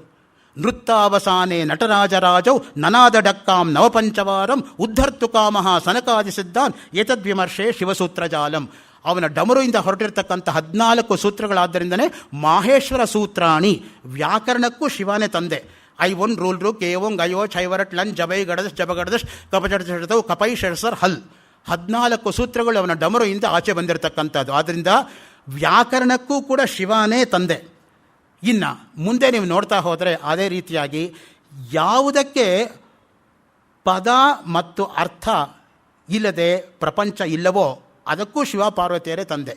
ವಾಗರ್ಥ ಇವ ಸಂಪೃಕ್ತವು ವಾಗರ್ಥ ಪ್ರತಿಪತ್ತಯೇ ಜಗತಃ ಪಿತರವು ಒಂದೇ ಪಾರ್ವತಿ ಪರಮೇಶ್ವರವು. ವಾಕು ಮತ್ತು ಅರ್ಥ, ಮಾತು ಮತ್ತು ಅರ್ಥ ಒಂದನ್ನು ಬಿಟ್ಟು ಒಂದಿರಕ್ಕೆ ಸಾಧ್ಯ ಇಲ್ಲ. ಬಾಯಿಂದ ಶಬ್ದ ಬಂದ ಕೂಡಲೇ ಒಂದು ಅರ್ಥ ಇರಬೇಕು. ಅರ್ಥ ಶಬ್ದ ಇಲ್ಲದೆ ಇರೋಕ್ಕಾಗಲ್ಲ, ಶಬ್ದ ಅರ್ಥ ಇಲ್ಲದೆ ಇರೋಕ್ಕಾಗಲ್ಲ. ಆ ರೀತಿಯಾಗಿ ಅನ್ಯೋನ್ಯಾಶ್ರಯ ಸಂಬಂಧ ಇರೋ ಹಾಗೆ ಶಿವ ಮತ್ತು ಪಾರ್ವತಿಯರು ಒಬ್ಬರನ್ನು ಬಿಟ್ಟು ಒಬ್ಬರು ಇಲ್ಲದೇ ಇರೋದ್ರಿಂದನೇ ಶಿವನಿಗೆ ಅರ್ಧನಾರೀಶ್ವರ ಅಂತ ಹೆಸರು ಬಂದಿರತಕ್ಕಂಥದ್ದು. ಶಿವನನ್ನು ಯಾವ ರೀತಿ ಸಂಬೋಧನೆ ಮಾಡಬೇಕು ಅಂತ ನೀಲಕಂಠ ದೀಕ್ಷಿತ ಒಂದು ಪ್ರಶ್ನೆ ಕೇಳ್ಕೊತಾನೆ. ದಂಪತಿ ಅಂತ ದೀರ್ಘ ಹೇಳಬೇಕೋ, ದಂಪತಿ ಅಂತ ಹ್ರಸ್ವ ಹೇಳಬೇಕೋ? ನೀನೇ ಹೇಳಪ್ಪ ಅದು ಭಗವಂತ. ದಂಪತಿ ಅಂತ ಹ್ರಸ್ವ ಹೇಳಿಬಿಟ್ರೆ ವ್ಯಾಕರಣದವ್ರು ಹಿಡ್ಕೋತಾರೆ, ಇವನಿಗೆ ದಂಪತಿ ಶಬ್ದವೇ ಗೊತ್ತಿಲ್ಲ, ಇವನು ಎಂತಹ ವಿದ್ವಾಂಸ ಅಂತ. ಹೋಗಲಿ, ದಂಪತಿ ಅಂತ ದೀರ್ಘ ಹೇಳೋಣ ಅಂದರೆ ವ್ಯಾಕರಣದವರೇನೋ ಬಾಯಿ ಮುಚ್ಕೋತಾರೆ. ಆದರೆ ಎರಡು ವಸ್ತುವೇ ಕಾಣ್ತಾ ಇಲ್ವಲ್ಲ. ಶಿವನಲ್ಲೇ ಪಾರ್ವತಿ ಅರ್ಧನಾರೀಶ್ವರ. ಹಾಗಾಗಿ ಯಾವ ತಪ್ಪು ಮಾಡಿ ನಿನ್ನನ್ನು ಹೊಗಳಿ ನೀನೇ ಹೇಳಪ್ಪ ಅಂತ ಕೇಳ್ಕೊತಾನೆ. ಎರಡೂ ತಪ್ಪೇ ನನಗೆ ಗೊತ್ತು, ಆದರೂ ಕೂಡ ನಿನ್ನ ಹೊಗಳಬೇಕಾದ್ರೆ ಯಾವ ಪದ ನಾನು ಉಪಯೋಗಿಸಬೇಕು? ಆ ದೃಷ್ಟಿಯಿಂದ ಶಬ್ದ ಮತ್ತು ಅರ್ಥ ಎಂಬತಕ್ಕಂಥದ್ದು ಅವಿನಾಭಾವ ಸಂಬಂಧದಿಂದ ಹೋಗ್ತಾ ಇರುತ್ತೆ. 4 ರೀತಿ ಶಬ್ದಗಳಿರೋದು. ಚತ್ವಾರಿ ವಾಕ್ಪರಿಮಿತ ಪದಾನಿ ತಾನಿ ವಿದುರ್ಬ್ರಾಹ್ಮಣಯೇ ಮನೀಷಿಣಃ ಗುಹಾ ತ್ರೀಡಿ ನಿಹಿತಾ ನೇಂಗಯಂತಿ ತುರಿಯಂ ವಾಚೋ ಮನುಷ್ಯ ವದಂತಿ. ಋಗ್ವೇದದಲ್ಲೇ ಒಂದು ಮಂತ್ರ ಬರುತ್ತೆ, ಪರ, ಪಶ್ಯಂತಿ, ಮಧ್ಯಮ, ವೈಖರಿ ಅಂತ 4 ರೀತಿ ಶಬ್ದಗಳಿರೋದು. ವೈಖರಿ ವಾಕ್ ಮನುಷ್ಯನಿಗಿರೋದು. ಅದರಿಂದನೇ ನಾವು ಮಾತಾಡಿದ್ರೆ ಸ್ಪಷ್ಟತೆ ಇರೋದು. ಮಿಕ್ಕ ಪ್ರಾಣಿಗಳು ಮಾತಾಡುತ್ತೆ, ಆದರೆ ಅದಕ್ಕೆ ಸ್ಪಷ್ಟತೆ ಇಲ್ಲ. ಆ ದೃಷ್ಟಿಯಿಂದನೇ ಮುಖ್ಯವಾಗಿ ಆ ವೈಖರಿ ವಾಕ್ ಅದು ಮನುಷ್ಯನಿಗೆ ನಿಜವಾದ ರೂಪವನ್ನು ಕೊಡ್ತಕ್ಕಂಥದ್ದು. ನೋಡಿ, ದಶರಥನಿಗೆ ಶಬ್ದವೇದಿ ಅಂತ ಒಂದು ವಿದ್ಯೆ ಇತ್ತು. ಯಾವ ದಿಕ್ಕಿನಿಂದ ಶಬ್ದ ಬಂದರೆ ಆ ದಿಕ್ಕಿಗೆ ಬಾಣ ಬಿಟ್ಟು ಅದನ್ನು ಕೊಲ್ತಕ್ಕಂಥ ಶಬ್ದ. ಆದರೆ ಎಂಥ ಅನರ್ಥ ಆಗೋಯ್ತು ನೋಡಿ ಜೀವನದಲ್ಲಿ. ಆ ಶ್ರವಣಕುಮಾರ ತನ್ನ ವಯಸ್ಸಾಗಿರ್ತಕ್ಕಂಥ ಕಣ್ಣು ಕಾಣದೇ ಇರತಕ್ಕಂಥ ತಂದೆ ತಾಯಿಗಳ ಬಾಯಾರಿಕೆಯನ್ನು ನೀಗಿಸೋದಕ್ಕೆ ನೀರಿನಲ್ಲಿ ತನ್ನ ಮಡಕೆಯನ್ನು ಅವನು ಹಾಕಿದಾಗ ಗುಳುಗುಳು ಅಂತ ಶಬ್ದ ಬಂತು. ಆ ಗುಳುಗುಳುನ ಶಬ್ದ ಆನೆ ಅಂತ ಭಾವಿಸ್ಕೊಂಡು ದಶರಥ ಬಾಣ ಬಿಟ್ಟ. ಆದರೆ ಅದು ತಗಲಿದ್ದು ಯಾರಿಗೆ? ಶ್ರವಣಕುಮಾರನಿಗೆ. ಆಗ ಶ್ರವಣಕುಮಾರ 2 ಶ್ಲೋಕ ಹೇಳ್ತಾನೆ. ಎಷ್ಟು ಕರುಣಾಜನಕವಾಗಿದೆ ಅಂದರೆ ಎಂಥವ್ರಿಗೂ ಕೂಡ ಕರುಳು ಕಿತ್ಕೊಂಡು ಬರೋ ಹಾಗಾಗತ್ತೆ. ಜೀರ್ಣೋ ಜತುನ್ಯಾಸ ನಿರುದ್ಧರಂಧ್ರ ಕುಂಭಶ್ಚ ಮೌಂಜೀತರುವಲ್ಕಲಶ್ಚ ಏತೇಷು ಜನ್ಮಾಂ ವಿನಿಹತ್ಯ ಗಮ್ಯಂ ತದ್ಗೃಹ್ಯತಾಮಸ್ತು ಭವಾನ್ ಕೃತಾರ್ಥಃ ತಟೇಪಿ ತಸ್ಯ ಘಟಪೂರಣಸ್ಯ ಶ್ರುತ್ವಾ ರವಂ ಬೃಂಹಿತನಾದ ಶಂಕಿ ಶರಂ ಶರಣ್ಯೋಪಿ ಮುಮೋಚ ಬಾಲೆ ಮುನೇಸ್ತನೂಜೆ ಮನುವಂಶಕೇತು. ಮನುವಂಶಕೇತುವಿನ ವಿಶೇಷಣವನ್ನು ಕೊಡ್ತಾನೆ ದಶರಥನಿಗೆ. ನೋಡಪ್ಪ, ನನ್ನಲ್ಲಿ 3 ಇದೆ ಆಸ್ತಿ. ಒಂದು, ನಾನು ಉಟ್ಕೊಂಡಿರ್ತಕ್ಕಂತಹ ನಾರುಮಡಿ. 2ನೇದು, ನನ್ನ ದೇಹದ ಮೇಲಿರ್ತಕ್ಕಂತಹ ಯಜ್ಞೋಪವೀತ ಅಥವಾ ಜನಿವಾರ. 3ನೇದು ತೂತು ಮಡಕೆ. ಈ 3 ನನ್ನ ಆಸ್ತಿ. 3 ನೀನು ಇಟ್ಕೊಂಡು ಕೃತಾರ್ಥನಾಗು ಅಂತ ಹೇಳ್ಬಿಟ್ಟು ಶ್ರವಣಕುಮಾರ ಪ್ರಾಣ ಬಿಟ್ಬಿಡ್ತಾನೆ. ಆವಾಗ ಆ ನೀರನ್ನು ತೆಗೆದುಕೊಂಡು ದಶರಥ ಹುಡುಕೊಂಡು ಬರ್ತಾನೆ ಆ ಮುದಿ ತಂದೆ ತಾಯಿಗಳ ಆಶ್ರಮದ ಹತ್ರ. ಭಗವಂತ ದೇಹದ ಒಂದು ಅಂಗಾಂಗಕ್ಕೆ ತೊಂದರೆ ಕೊಟ್ಟರೆ ಇನ್ನೊಂದು ಅಂಗಾಂಗಕ್ಕೆ ಎಕ್ಸ್ಟ್ರಾ ಶಕ್ತಿ ಕೊಡ್ತಾನೆ ಅನ್ನೋದಕ್ಕೆ ಅಲ್ಲೇ ಇರೋದು ಉದಾಹರಣೆ. ನಡ್ಕೊಂಡು ಬರ್ತಾ ಇರ್ತಕ್ಕಂಥ ಶಬ್ದ ಕೇಳೇನೆ ಆ ವಯಸ್ಸಾಗಿರ್ತಕ್ಕಂಥ ಮುದಿ ದಂಪತಿಗಳು ತಿಳ್ಕೋತಾರೆ ತಮ್ಮ ಮಗ ಅಲ್ಲ ಬರ್ತಾ ಇರೋದು, ಇನ್ಯಾರೋ ಬೇರೆಯವರು ಅಂತ. ನೋಡಿ, ತಕ್ಷಣ ಅವರು ಶಾಪ ಕೊಡ್ತಾರೆ.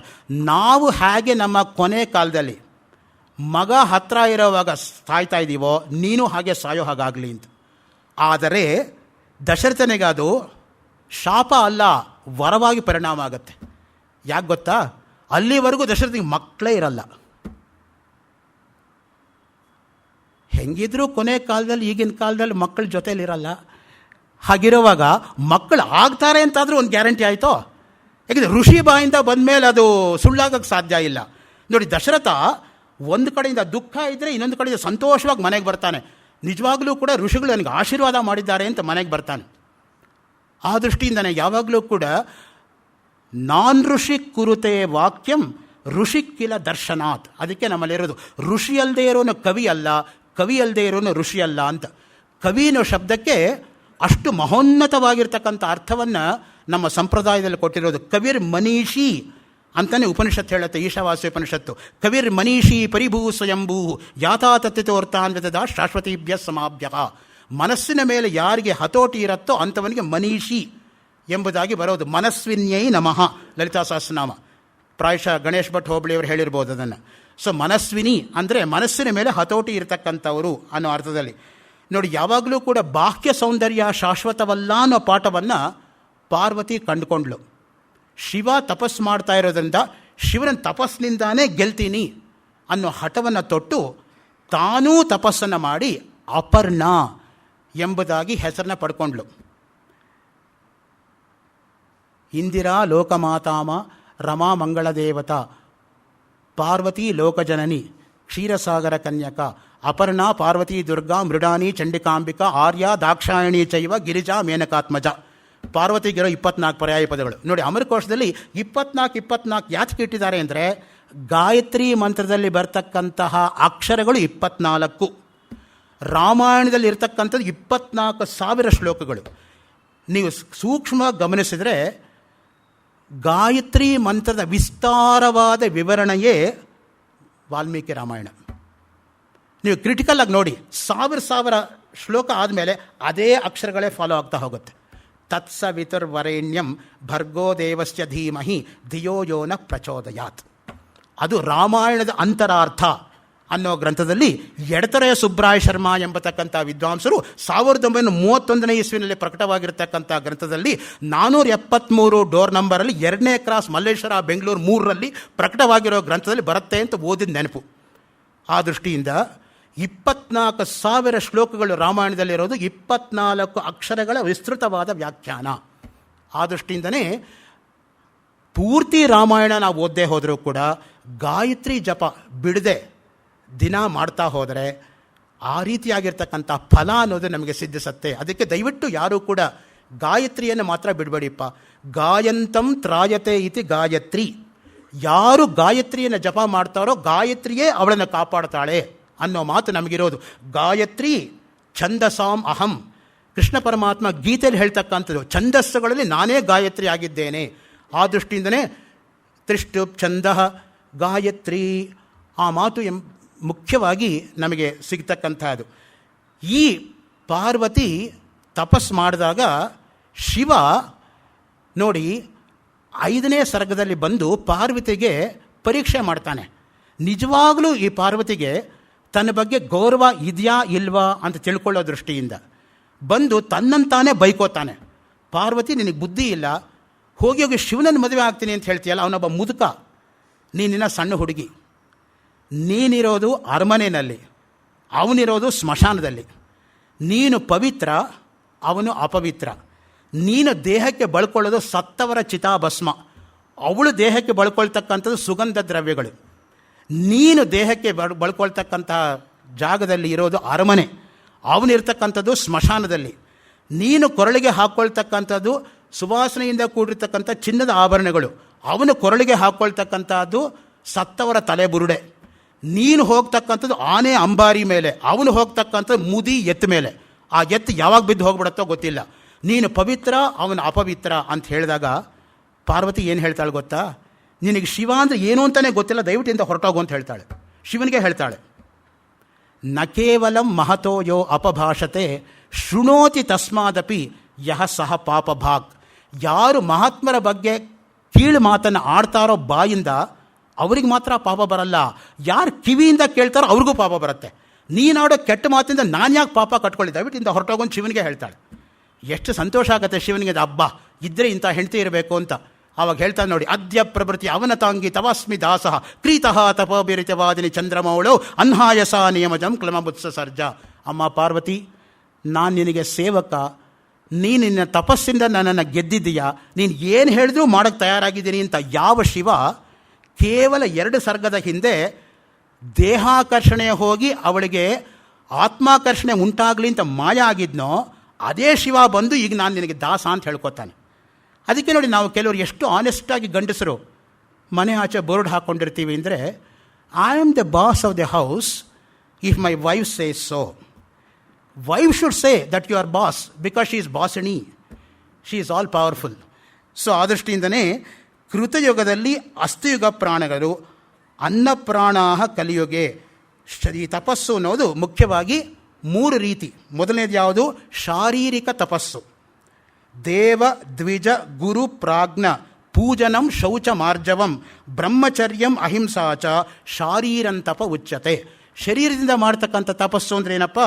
ದೇವರು, ಬ್ರಹ್ಮಜ್ಞಾನಿಗಳು, ಗುರುಗಳು, ಪ್ರಾಜ್ಞರನ್ನು ಗೌರವಿಸುವುದರ ಮೂಲಕ ಬ್ರಹ್ಮಚರ್ಯ ಮತ್ತು ಅಹಿಂಸೆಯನ್ನು ಪರಿಪಾಲನೆ ಮಾಡ್ತಕ್ಕಂಥದ್ದು ಶರೀರದಿಂದ ಮಾಡ್ತಕ್ಕಂಥ ತಪಸ್ಸು.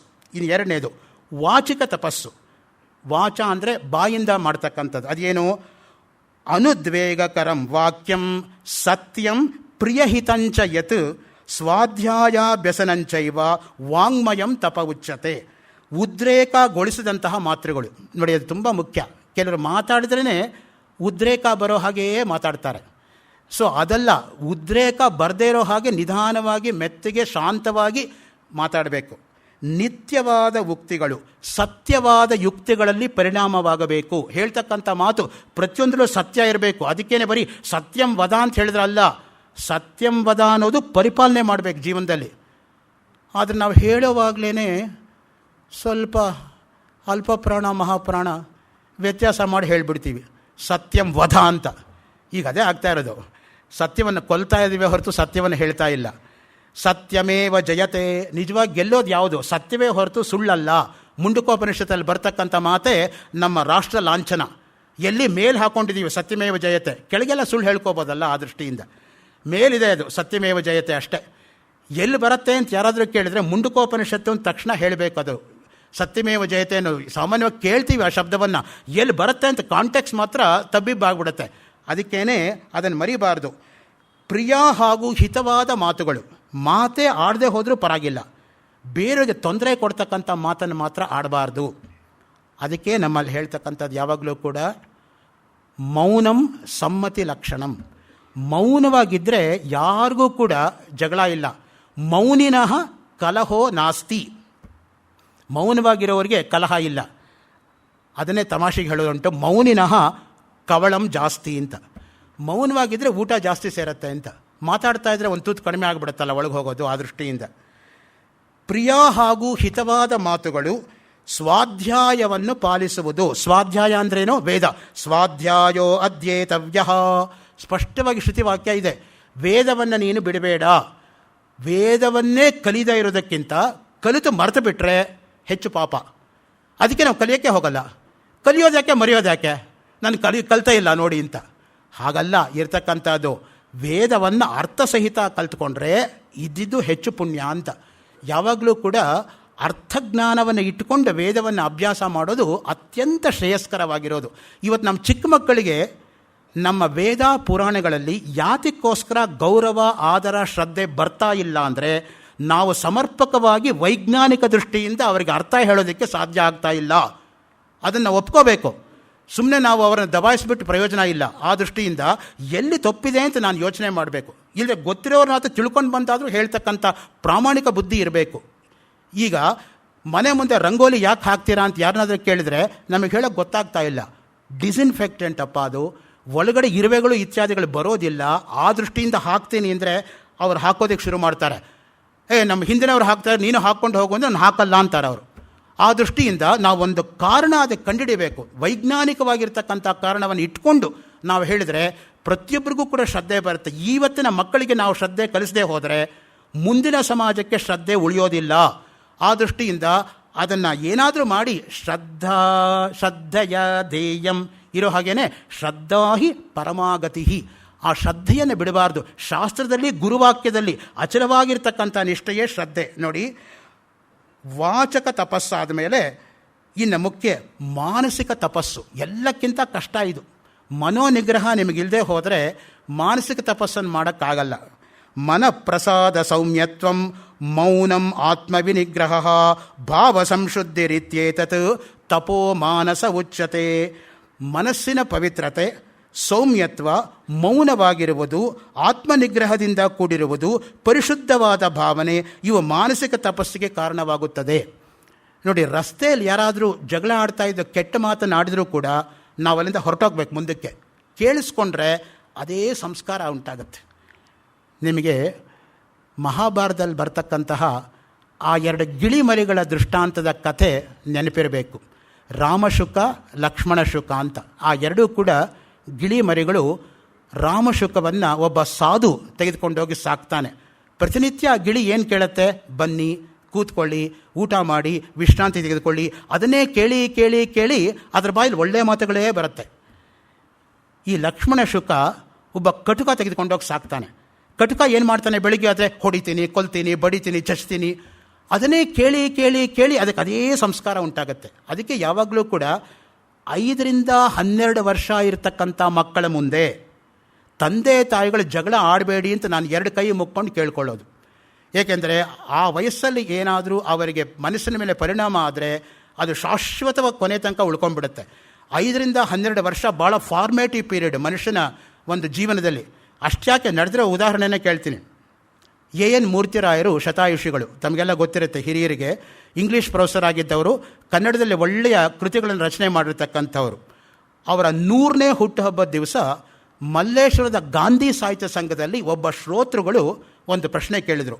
ನಿಮ್ಮ ಜೀವನದಲ್ಲಿ 8 ವರ್ಷದ ಕೆಳಗೆ ಏನಾಯಿತು ಅಂದರೆ ಅವರಿಗೆ 92 ಆದಾಗ. ಅದಕ್ಕೆ ಅವರು ಹೇಳಿದರು, 8 ವರ್ಷದ ಕೆಳಗೆ ಏನಾಯಿತು ಅಂತ ಕೇಳಬೇಡಿ, ಮರ್ತೋಗಿದೆ. 88 ವರ್ಷದ ಕೆಳಗೆ ಏನಾಯಿತು ಅಂತ ಕೇಳಿ ಹೇಳ್ತೀನಿ ಅಂದರು. ಯಾವಾಗಲೂ ಕೂಡ ಆ ಹಿಂದಿನ ಸಂಸ್ಕಾರ ಅನ್ನೋದು ಆ ರೀತಿಯಾಗಿ ಉಳ್ಕೊಂಡಿರುತ್ತೆ ಯಾವಾಗಲೂ ಕೂಡ. ಆ ದೃಷ್ಟಿಯಿಂದನೇ ಮುಖ್ಯವಾಗಿ ಮನುಷ್ಯ ಮಾಡಬೇಕಾಗಿರೋದೇನು ಅಂದರೆ ಸಂಸ್ಕಾರವನ್ನು ಮಕ್ಕಳಲ್ಲಿ ಉಂಟು ಮಾಡತಕ್ಕಂಥದ್ದನ್ನು ಪ್ರಾಮಾಣಿಕವಾಗಿ ಮಾಡೋದಕ್ಕೆ ಪ್ರಯತ್ನ ಮಾಡಬೇಕು. ಇನ್ನು ಸಾತ್ವಿಕವಾಗಿರ್ತಕ್ಕಂಥ ತಪಸ್ಸು ಯಾವುದಪ್ಪ? ಶ್ರದ್ಧೆಯ ಪರಯ ತಪ್ತಂ ತಪಃ ತತ್ರಿವಿಧಂ ನರೈ ಅಫಲಾಕಾಂಕ್ಷೆಭಿರ್ಯುಕ್ತಂ ಸಾತ್ವಿಕಂ ಪರಿಚಕ್ಷತೆ. ಶ್ರದ್ಧೆಯಿಂದ ಫಲಾಪೇಕ್ಷೆ ಇಲ್ಲದೆ ಮಾಡುವಂತಹ ತಪಸ್ಸು ಸಾತ್ವಿಕ ತಪಸ್ಸು. ಉದಾಹರಣೆಗೆ ಶುಕ ಮಹರ್ಷಿ, ಪ್ರಹ್ಲಾದ, ಧ್ರುವ ಅವರು ಮಾಡಿರ್ತಕ್ಕಂಥದ್ದು ಸಾತ್ವಿಕವಾಗಿರ್ತಕ್ಕಂಥ ತಪಸ್ಸು. ಯಾಕೆಂದರೆ ಭಗವಂತನ ಅನುಗ್ರಹ ಆಗಬೇಕು ಅಂತ ಅವ್ರು ಕೇಳ್ಕೊಂಡ್ರೆ ಹೊರತು ಈ ಲೋಕದ ಕ್ಷಣಿಕವಾಗಿರ್ತಕ್ಕಂಥ ಸುಖಕ್ಕೋಸ್ಕರ ಅವರೇನು ಕೇಳ್ಕೊಳ್ಳೇ ಇಲ್ಲ. ಅದು ಸಾತ್ವಿಕವಾಗಿರ್ತಕ್ಕಂಥ ತಪಸ್ಸು. ಇನ್ನು ರಾಜಸ ತಪಸ್ಸು ಅಂದರೆ ಯಾವುದು? ಸತ್ಕಾರ ಮಾನ ಪೂಜಾರ್ಥಂ ತಪೋ ದಂಬೇನ ಚೈವಯತ್ ಕ್ರಿಯತೆ ತದಿಹ ಪ್ರೋಕ್ತಂ ರಾಜಸಂ ಚಲಂ ಅಧ್ರುವಂ. ಸತ್ಕಾರವನ್ನು ಬಯಸಿ ಯಾರೋ ಏನೋ ಅವಾರ್ಡ್ ಕೊಡ್ತಾರೆ ಅಂತ ಅದಕ್ಕೋಸ್ಕರ ಮಾಡೋದು, ಪ್ಲೇಯಿಂಗ್ ಟು ದ ಗ್ಯಾಲರೀಸ್. ಆ ತರಹ ಗೌರವವನ್ನು ಪಡೆಯೋದಕ್ಕೆ ಮಾಡತಕ್ಕಂಥದ್ದು, ಡಂಬಾಚಾರದಿಂದ ಮಾಡ್ತಕ್ಕಂಥ ತಪಸ್ಸು ರಾಜಸ ತಪಸ್ಸು ಎಂದು ತಿಳಿಸುತ್ತದೆ. ಇವರು ಮಾಡುವ ತಪಸ್ಸು ಅನಿತ್ಯವಾದದ್ದು. ಆ ತಪಸ್ಸಿನಿಂದ ಬರೋ ಫಲವೂ ಕೂಡ ಅನಿತ್ಯವಾದದ್ದೇ. ವಿಶ್ವಾಮಿತ್ರನು ಬ್ರಹ್ಮರ್ಷಿ ಆಗಬೇಕೆಂದು ಮಾಡಿದ ತಪಸ್ಸು ಉದಾಹರಣೆ. ಏಕೆಂದರೆ ಅವನು ರಾಜರ್ಷಿ ಬ್ರಹ್ಮರ್ಷಿ ಆಗಬೇಕು ಅನ್ನೋ ಇಚ್ಛೆಯಿಂದ ಇದೆಲ್ಲವೂ ಕ್ಷಣಿಕ ಅಂತ ಅವನಿಗೆ ಯಾವಾಗ ಗೊತ್ತಾಯಿತು? ವಸಿಷ್ಠರಿಂದ ಪರಾಭವಗೊಂಡಾಗಲೇ ಅವನಿಗೆ ಗೊತ್ತಾಗಿದ್ದು. ಅಲ್ಲಿ ತನಕ ಇದೇ ಸರ್ವಶ್ರೇಷ್ಠ ಅಂದ್ಕೊಂಡು ರಾಜಸಿಕವಾಗಿ ಮಾರ್ಗದಲ್ಲೇ ತೊಡ್ಕೊಂಡಿದ್ದ ಅವನು. ಇನ್ನು 3ನೇದೊಂದಿದೆ ನೋಡಿ, ತಾಮಸಿಕ ತಪಸ್ಸು. ಮೂಢಗ್ರಾಹೇಣ ಆತ್ಮನಃ ಯತ್ ಪೀಡೆಯಾ ಕ್ರಿಯತೆ ತಪಃ ಪರಸ್ಯ ಉತ್ಸಾದನಾರ್ಥಂ ವ ತತ್ತಾಮಸ ಮುದಾಹೃತಂ. ಮೌಢ್ಯದಿಂದ ಪೀಡೆಯಾಗುವಂತೆ ಮಾಡಿಕೊಂಡು ಇತರರಿಗೂ ಸಹ ತೊಂದರೆ ಕೊಟ್ಟುಕೊಂಡು ಮಾಡತಕ್ಕಂಥದ್ದು ತಾಮಸ ತಪಸ್ಸು. ಏಕಾಗ್ರತೆ ಇದ್ದರೂ ಕೂಡ ಶಾರೀರಿಕ ಪೀಡೆ ಇದೆ. ಏಕಾಗ್ರತೆಯ ಮತ್ತೊಬ್ಬರನ್ನು ಹಾಳು ಮಾಡುವ ಉದ್ದೇಶದಿಂದಲೇ ಹೊರತು ಇನ್ಯಾವ ಉದ್ದೇಶದಿಂದಲೂ ಅಲ್ಲ. ಉದಾಹರಣೆಗೆ ಭಸ್ಮಾಸುರ, ಹಿರಣ್ಯಕಶಿಪು ಅವರಿಬ್ಬರು ಮಾಡಿದ್ದು ಯಾವುದಪ್ಪ ಅಂದರೆ ತಾಮಸ ತಪಸ್ಸು. ಜ್ಞಾನೇಂದ್ರಿಯ ಮತ್ತು ಕರ್ಮೇಂದ್ರಿಯಗಳ ಹಿಡಿತದಲ್ಲಿ ಇರತಕ್ಕಂಥ ಇಂದ್ರಿಯಗಳು ನಮ್ಮ ಹತೋಟಿಯಲ್ಲಿ ಇಲ್ಲದೆ ಅವುಗಳ ಹತೋಟಿಯಲ್ಲಿ ನಾವು ಇರುವುದಾದರೆ ಮನ ಬಂದಂತೆ ಕುದುರೆ ಓಡುತ್ತದೆ. ಆ ದೃಷ್ಟಿಯಿಂದ ಮೊದಲು ನಮ್ಮ ಮನಸ್ಸಿನ ಮೇಲೆ ನಾವು ನಿಗ್ರಹ ಪಡ್ಕೊಳ್ಳೋದಕ್ಕೆ ಪ್ರಯತ್ನ ಪಡಬೇಕು. ಅದು ತುಂಬ ಮುಖ್ಯವಾಗಿರೋದು. ಪ್ರತಿಯೊಬ್ಬರು ಹೇಳ್ತಾರೆ ಮನೋ ನಿಗ್ರಹ ಮಾಡಿ. ಹೇಗೆ ಮಾಡಬೇಕು ಅಂತ ಕೇಳಿದರೆ ಮಾತ್ರ ಉತ್ತರ ಇಲ್ಲ. ಅದಕ್ಕೇ ಸದಾಶಿವ ಬ್ರಹ್ಮೇಂದ್ರರು ಮನೋ ನಿಯಮನಂ ಒಂದು ಗ್ರಂಥವನ್ನೇ ಲೋಕಕ್ಕೆ ಕೊಟ್ಟಿದ್ದಾರೆ. ಮನಸ್ಸನ್ನು ಹೇಗೆ ನಿಗ್ರಹ ಮಾಡೋದು ಅನ್ನೋದಕ್ಕೆ 9 ಉಪಾಯಗಳನ್ನು ಅವರು ಕೊಟ್ಟಿದ್ದಾರೆ. ಮೊದಲನೇ ಉಪಾಯ ಅವರು ಹೇಳೋದೇನೆ ಆಸೆಗಳನ್ನು ಕಡಿಮೆ ಮಾಡಿಕೊಳ್ಳಿ ಅಂತ. ಯಾಕೆಂದರೆ ಒಂದು ಆಸೆ ಮುಗಿದ ಕೂಡಲೇ ಮತ್ತೊಂದು ಆಸೆ ಅದರಿಂದ ಶುರುವಾಗುತ್ತೆ. ಬೆಂಗಳೂರಲ್ಲಿ ಮನೆ ಕಟ್ಟಬೇಕು ಅಂತ ಆಸೆ ಇದ್ದು ಮನೆ ಕಟ್ಟಿದ ಕೂಡಲೇ ಅಲ್ಲಿಗೆ ಮುಕ್ತಾಯ ಆಗಲ್ಲ. ಒಂದು ಕಾರ್ ಇಲ್ವಲ್ರಿ, ಕಾರ್ ತೊಗೊಂಡ್ಮೇಲೆ ಏನ್ರಿ ಮಾರುತಿ 800, ಶವರ್ಲೆ ಇರಬೇಕು, ರೋಲ್ಸ್ ರಾಯ್ಸ್ ಇರಬೇಕು, ಕ್ಯಾಡಿಲಾಕ್ ಇರಬೇಕು, ಬೆಂಜ್ ಇರಬೇಕು, ಎಲ್ಲಿ ಕೊನೆ ಮೊದಲು? ಒಂದು ಆಸೆ ಮುಗಿದ ಕೂಡಲೇ ಇನ್ನೊಂದು ಆಸೆ ತಾನಾಗಿ ಶುರುವಾಗತ್ತಲ್ಲ. ಆ ದೃಷ್ಟಿಯಿಂದ ಮುಖ್ಯವಾಗಿ ಮನುಷ್ಯನಿಗೆ ಬೇಕಾಗಿರೋದು ಏನು ಅಂತ ಹೇಳಿದ್ರೆ, ಆಸೆಗಳನ್ನು ಕಡಿಮೆ ಮಾಡ್ಕೋತಾ ಬಂದು ಕೊನೆಗೆ ಪೂರ್ತಿಯಾಗಿ ಆಸೆಗಳನ್ನು ಬಿಡ್ತಕ್ಕಂಥ ಸ್ಥಿತಿಗೆ ಬರಬೇಕು. ಯಾರು ಆಸೆಗೆ ದಾಸರೋ ಅವರು 3 ಲೋಕಕ್ಕೂ ದಾಸರು. ಯಾರು ಆಸೆಯನ್ನು ಗೆದ್ದಿದ್ದಾರೋ ಅವರು 3 ಲೋಕವನ್ನು ಗೆದ್ದ ಹಾಗೇನೆ ಅಂತ ಅಷ್ಟಾವಕ್ರ ಮುನಿಗಳು ಜನಕ ಮಹಾರಾಜನಿಗೆ ಅಷ್ಟಾವಕ್ರ ಗೀತೆಯಲ್ಲಿ ಹೇಳ್ತಾರೆ. ಆಶಾಯಾಹ ಯೇ ದಾಸಾಹ ತೇ ದಾಸಾಹ ಸರ್ವಲೋಕಸ್ಯ, ಆಶಾ ಯೇಷಾಂ ದಾಸಿ ತೇಷಾಂ ದಾಸಾಯತೆ ಲೋಕಃ. ಆಸೆಗಳು 2 ತರಹ. ಈ ಲೋಕದ ಆಸೆ, ಸ್ವರ್ಗದ ಆಸೆ.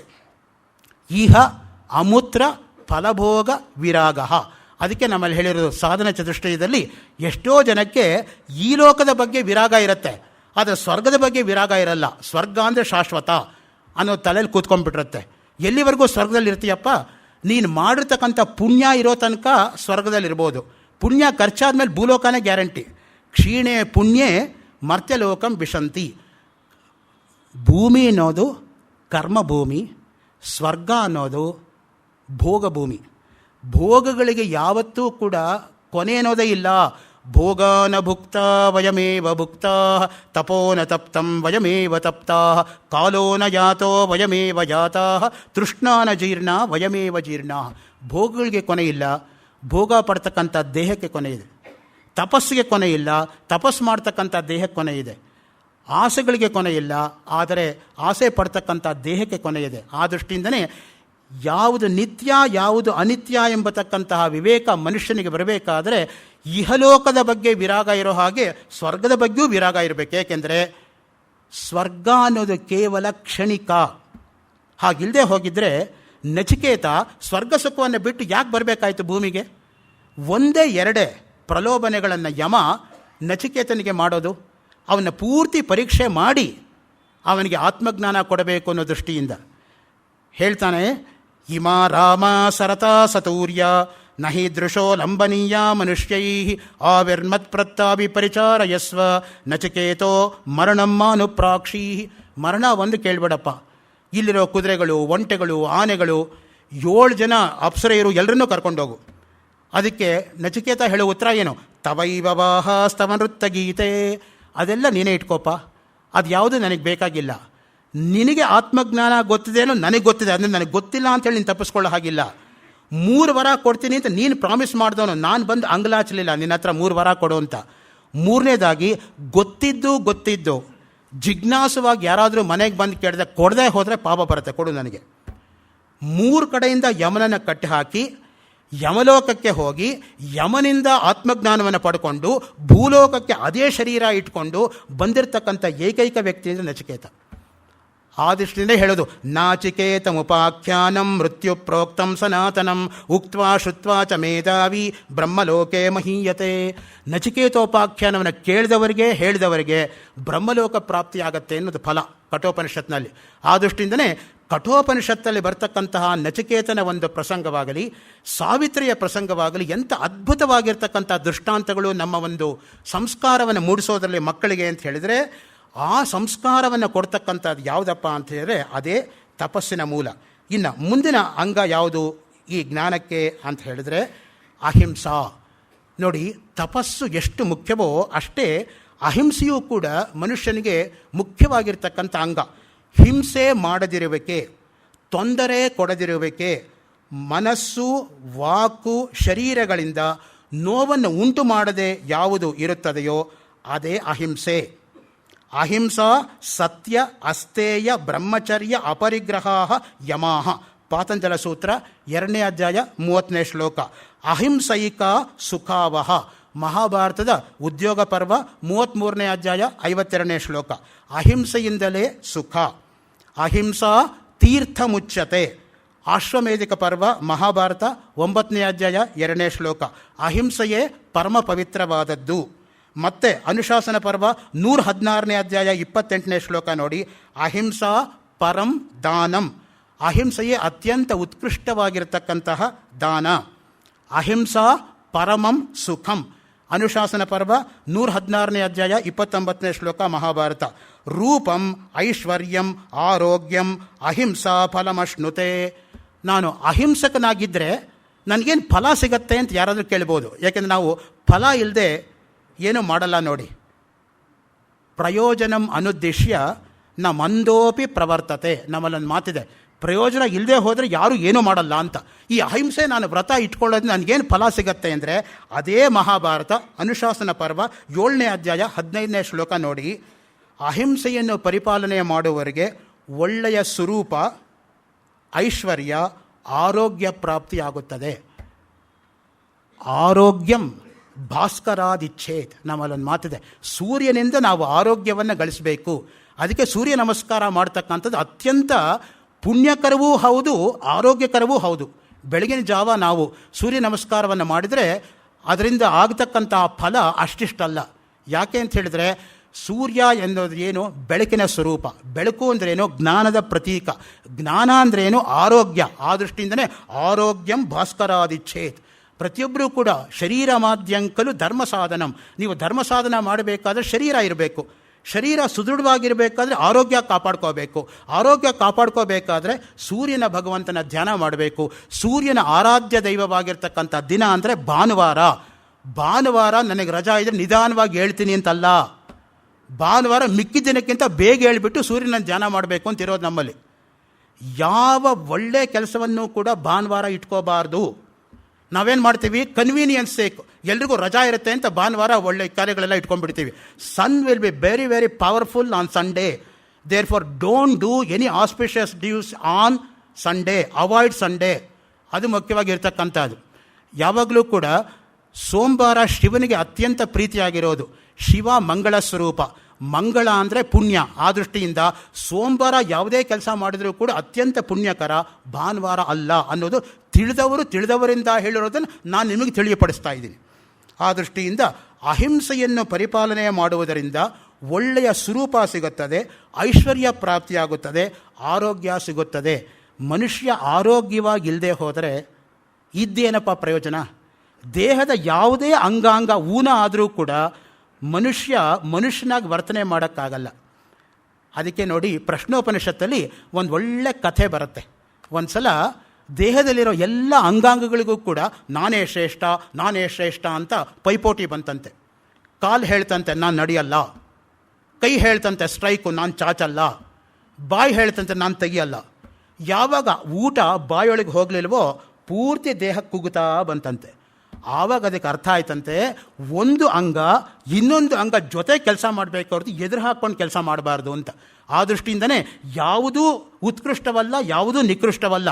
ಅದದು ಮಾಡೋ ಕೆಲಸ ಅದದು ಮಾಡ್ತಾ ಇದ್ರೇ ಈ ದೇಹ ಎಂಬತಕ್ಕಂಥ ಮೆಷಿನ್ ಸರಿಯಾಗಿ ನಡೆಯೋದು.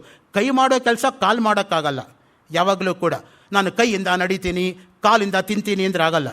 ಅದದು ಮಾಡ್ತಕ್ಕಂಥ ಕೆಲಸ ಅದದು ಮಾಡಬೇಕೇ ಹೊರತು, ಆ ದೃಷ್ಟಿಯಿಂದ ಪ್ರತಿಯೊಂದೂ ಕೂಡ ಒಂದಕ್ಕೆ ಇನ್ನೊಂದು ಪೂರಕವೇ ಹೊರತು ಮಾರಕವಲ್ಲ. ಶರೀರ ಮಾಧ್ಯಂಕಲು ಧರ್ಮ ಸಾಧನಂ. ಕಾಳಿದಾಸ ರಘುವಂಶದಲ್ಲಿ ಹೇಳ್ತಕ್ಕಂಥ ಒಳ್ಳೆ ಸುಭಾಷಿತ. ಮನುಷ್ಯ ಧರ್ಮ ಕಾರ್ಯವನ್ನು ಮಾಡಬೇಕಾದ್ರೆ ಶರೀರ ಚೆನ್ನಾಗಿಟ್ಕೋಬೇಕು. ಶರೀರ ಯುಕ್ತಾಹಾರ ವಿಹಾರಸ್ಯ ಯುಕ್ತ ಚೇಷ್ಟಸ್ಯ ಕರ್ಮಸು. ಭಗವದ್ಗೀತೆಯಲ್ಲಿ ಹೇಳ್ತಾರೆ ನೋಡಿ, ಯುಕ್ತವಾಗಿರೋ ಆಹಾರ, ಯುಕ್ತವಾಗಿರ್ತಕ್ಕಂಥ ವಿಹಾರ. ಯಾವಾಗಲೂ ಕೂಡ ಒಳ್ಳೆಯ ಹಿತಮಿತವಾಗಿರ್ತಕ್ಕಂತಹ ಆಹಾರವನ್ನು ನಾವು ಭುಂಜಿಸ್ತಾ ಹೋದರೆ ದೇಹದ ಮೇಲೆ ಅದೇ ರೀತಿಯಾಗಿ ಪರಿಣಾಮ ಆಗುತ್ತೆ. ಅದಕ್ಕೆ ನಾವು ಸಾತ್ವಿಕ ಆಹಾರ, ರಾಜಸಾಹಾರ, ತಾಮಸಾಹಾರ ಅಂತ ಇಟ್ಕೊಂಡಿರ್ತಕ್ಕಂಥದ್ದು. ಗೆಡ್ಡೆ ಗೆಣಸು, ಸೊಪ್ಪು ಅದೆಲ್ಲ ಕೂಡ ಸಾತ್ವಿಕವಾಗಿರ್ತಕ್ಕಂಥ ಆಹಾರಗಳು. ಈರುಳ್ಳಿ, ಬೆಳ್ಳುಳ್ಳಿ ಅದೆಲ್ಲ ಕೂಡ ರಾಜಸಿಕವಾಗಿರೋ ಆಹಾರಗಳು. ಇನ್ನು ಗಸಗಸೆ, ಉದ್ದು ಅದೆಲ್ಲ ತಾಮಸಾಹಾರ.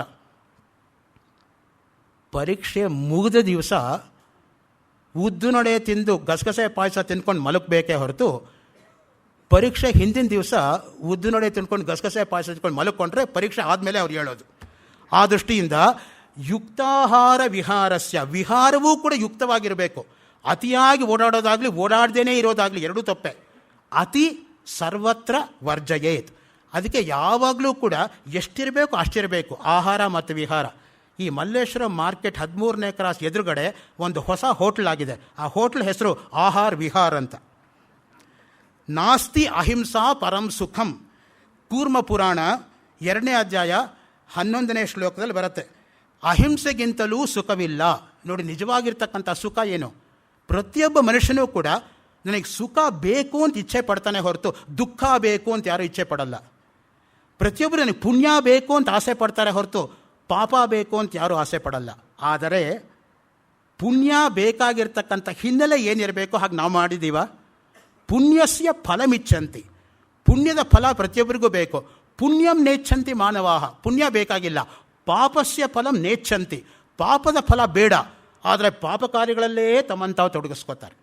ಆಲದ ಬೀಜ ಉತ್ತುಬಿಟ್ಟು ನನಗೆ ಮಾವಿನ ಹಣ್ಣು ಸಿಗಲಿಲ್ಲ ಅಂದರೆ ಹೇಗೆ ಸಾಧ್ಯ? ಮಾಡಿದ್ದುಣ್ಣ ಮಹಾರಾಯ.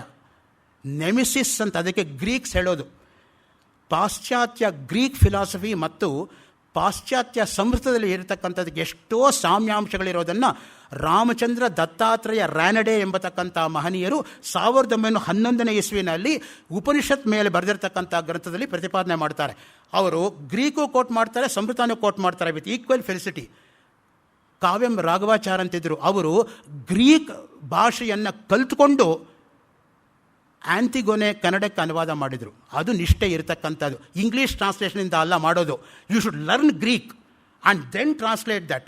ಈಗ ಪ್ರತಿಯೊಬ್ಬರು ಹೇಳ್ತಾರೆ ಮ್ಯಾಕ್ಸ್ ಮಿಲ್ಲರ್ ಟ್ರಾನ್ಸ್ಲೇಟೆಡ್ ದಿಸ್ ಅಂತ. ಮ್ಯಾಕ್ಸ್ ಮಿಲ್ಲರ್ ಟ್ರಾನ್ಸ್ಲೇಟ್ ಮಾಡಿದ್ದು ಋಗ್ವೇದವನ್ನು ಜರ್ಮನ್ ಭಾಷೆಗೆ, ಇಂಗ್ಲೀಷ್ಗಲ್ಲ. ನಾವು ಇಂಗ್ಲೀಷ್ ಭಾಷೆ ನೋಡಿಬಿಟ್ಟು ಜರ್ಮನ್ ಭಾಷೆ ಮಾಡಿದ್ದನ್ನು ತಿಳ್ಕೊಳ್ಳದೆ ಮಾತಾಡಿದರೆ ತಪ್ಪಾಗತ್ತೆ.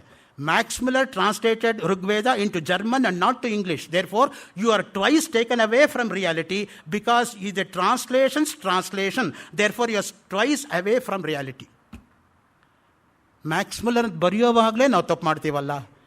MUELLER ಬರಿತೀವಪ್ಪ, ಅದು ಹೆಂಗೆ ಮ್ಯಾಕ್ಸ್ ಮಿಲ್ಲರ್ ಆಗುತ್ತೆ? ಯು ಮೇಲೆ 2 ಚುಕ್ಕೆ ಇಡಬೇಕು. ಅದಕ್ಕೆ ಉಮ್ಲೌಟ್ ಅಂತ ಕರೀತಾರೆ ಜರ್ಮನ್ ಭಾಷೆನಲ್ಲಿ. If you don't know German and if you don't know French, please don't talk about Western philosophy. If you don't know Sanskrit, please don't talk about Indian philosophy. Not knowing both, if you talk on both, God only should save you. ಆ ದೃಷ್ಟಿಯಿಂದ ಮುಖ್ಯವಾಗಿ ಒಂದು ನಿಷ್ಠೆ ಇರಬೇಕು. ನಾವು ಹೇಳೋದಕ್ಕೆ ಯಾವುದಕ್ಕಾದ್ರೂ ಪ್ರಮಾಣ ಇರಬೇಕು. ಪ್ರಮಾಣ ಇಲ್ಲದೆ ಮಾತಾಡಿದರೆ ಅಪ್ರಮಾಣವಾಗುತ್ತೆ. ಆ ದೃಷ್ಟಿಯಿಂದ ಈ ಅಹಿಂಸೆ ಬಗ್ಗೆ ಮತ್ತೆ ಏನೇನು ಪ್ರಮಾಣಗಳಿದೆ ಅನ್ನೋದನ್ನು ನಾಳೆ ಮುಂದುವರಿಸ್ತಕ್ಕಂಥ ಪ್ರಯತ್ನ ಮಾಡ್ತೀನಿ ಅಂತ ಇಟ್ಕೊಂಡು ಸಮಯ ಆಗಿರೋದರಿಂದ ಇಲ್ಲಿ ನಿಲ್ಲಿಸ್ಕೋತಾ ಇದ್ದೀನಿ. DVG ಸಮರ್ಪಣ ಮಸ್ತು.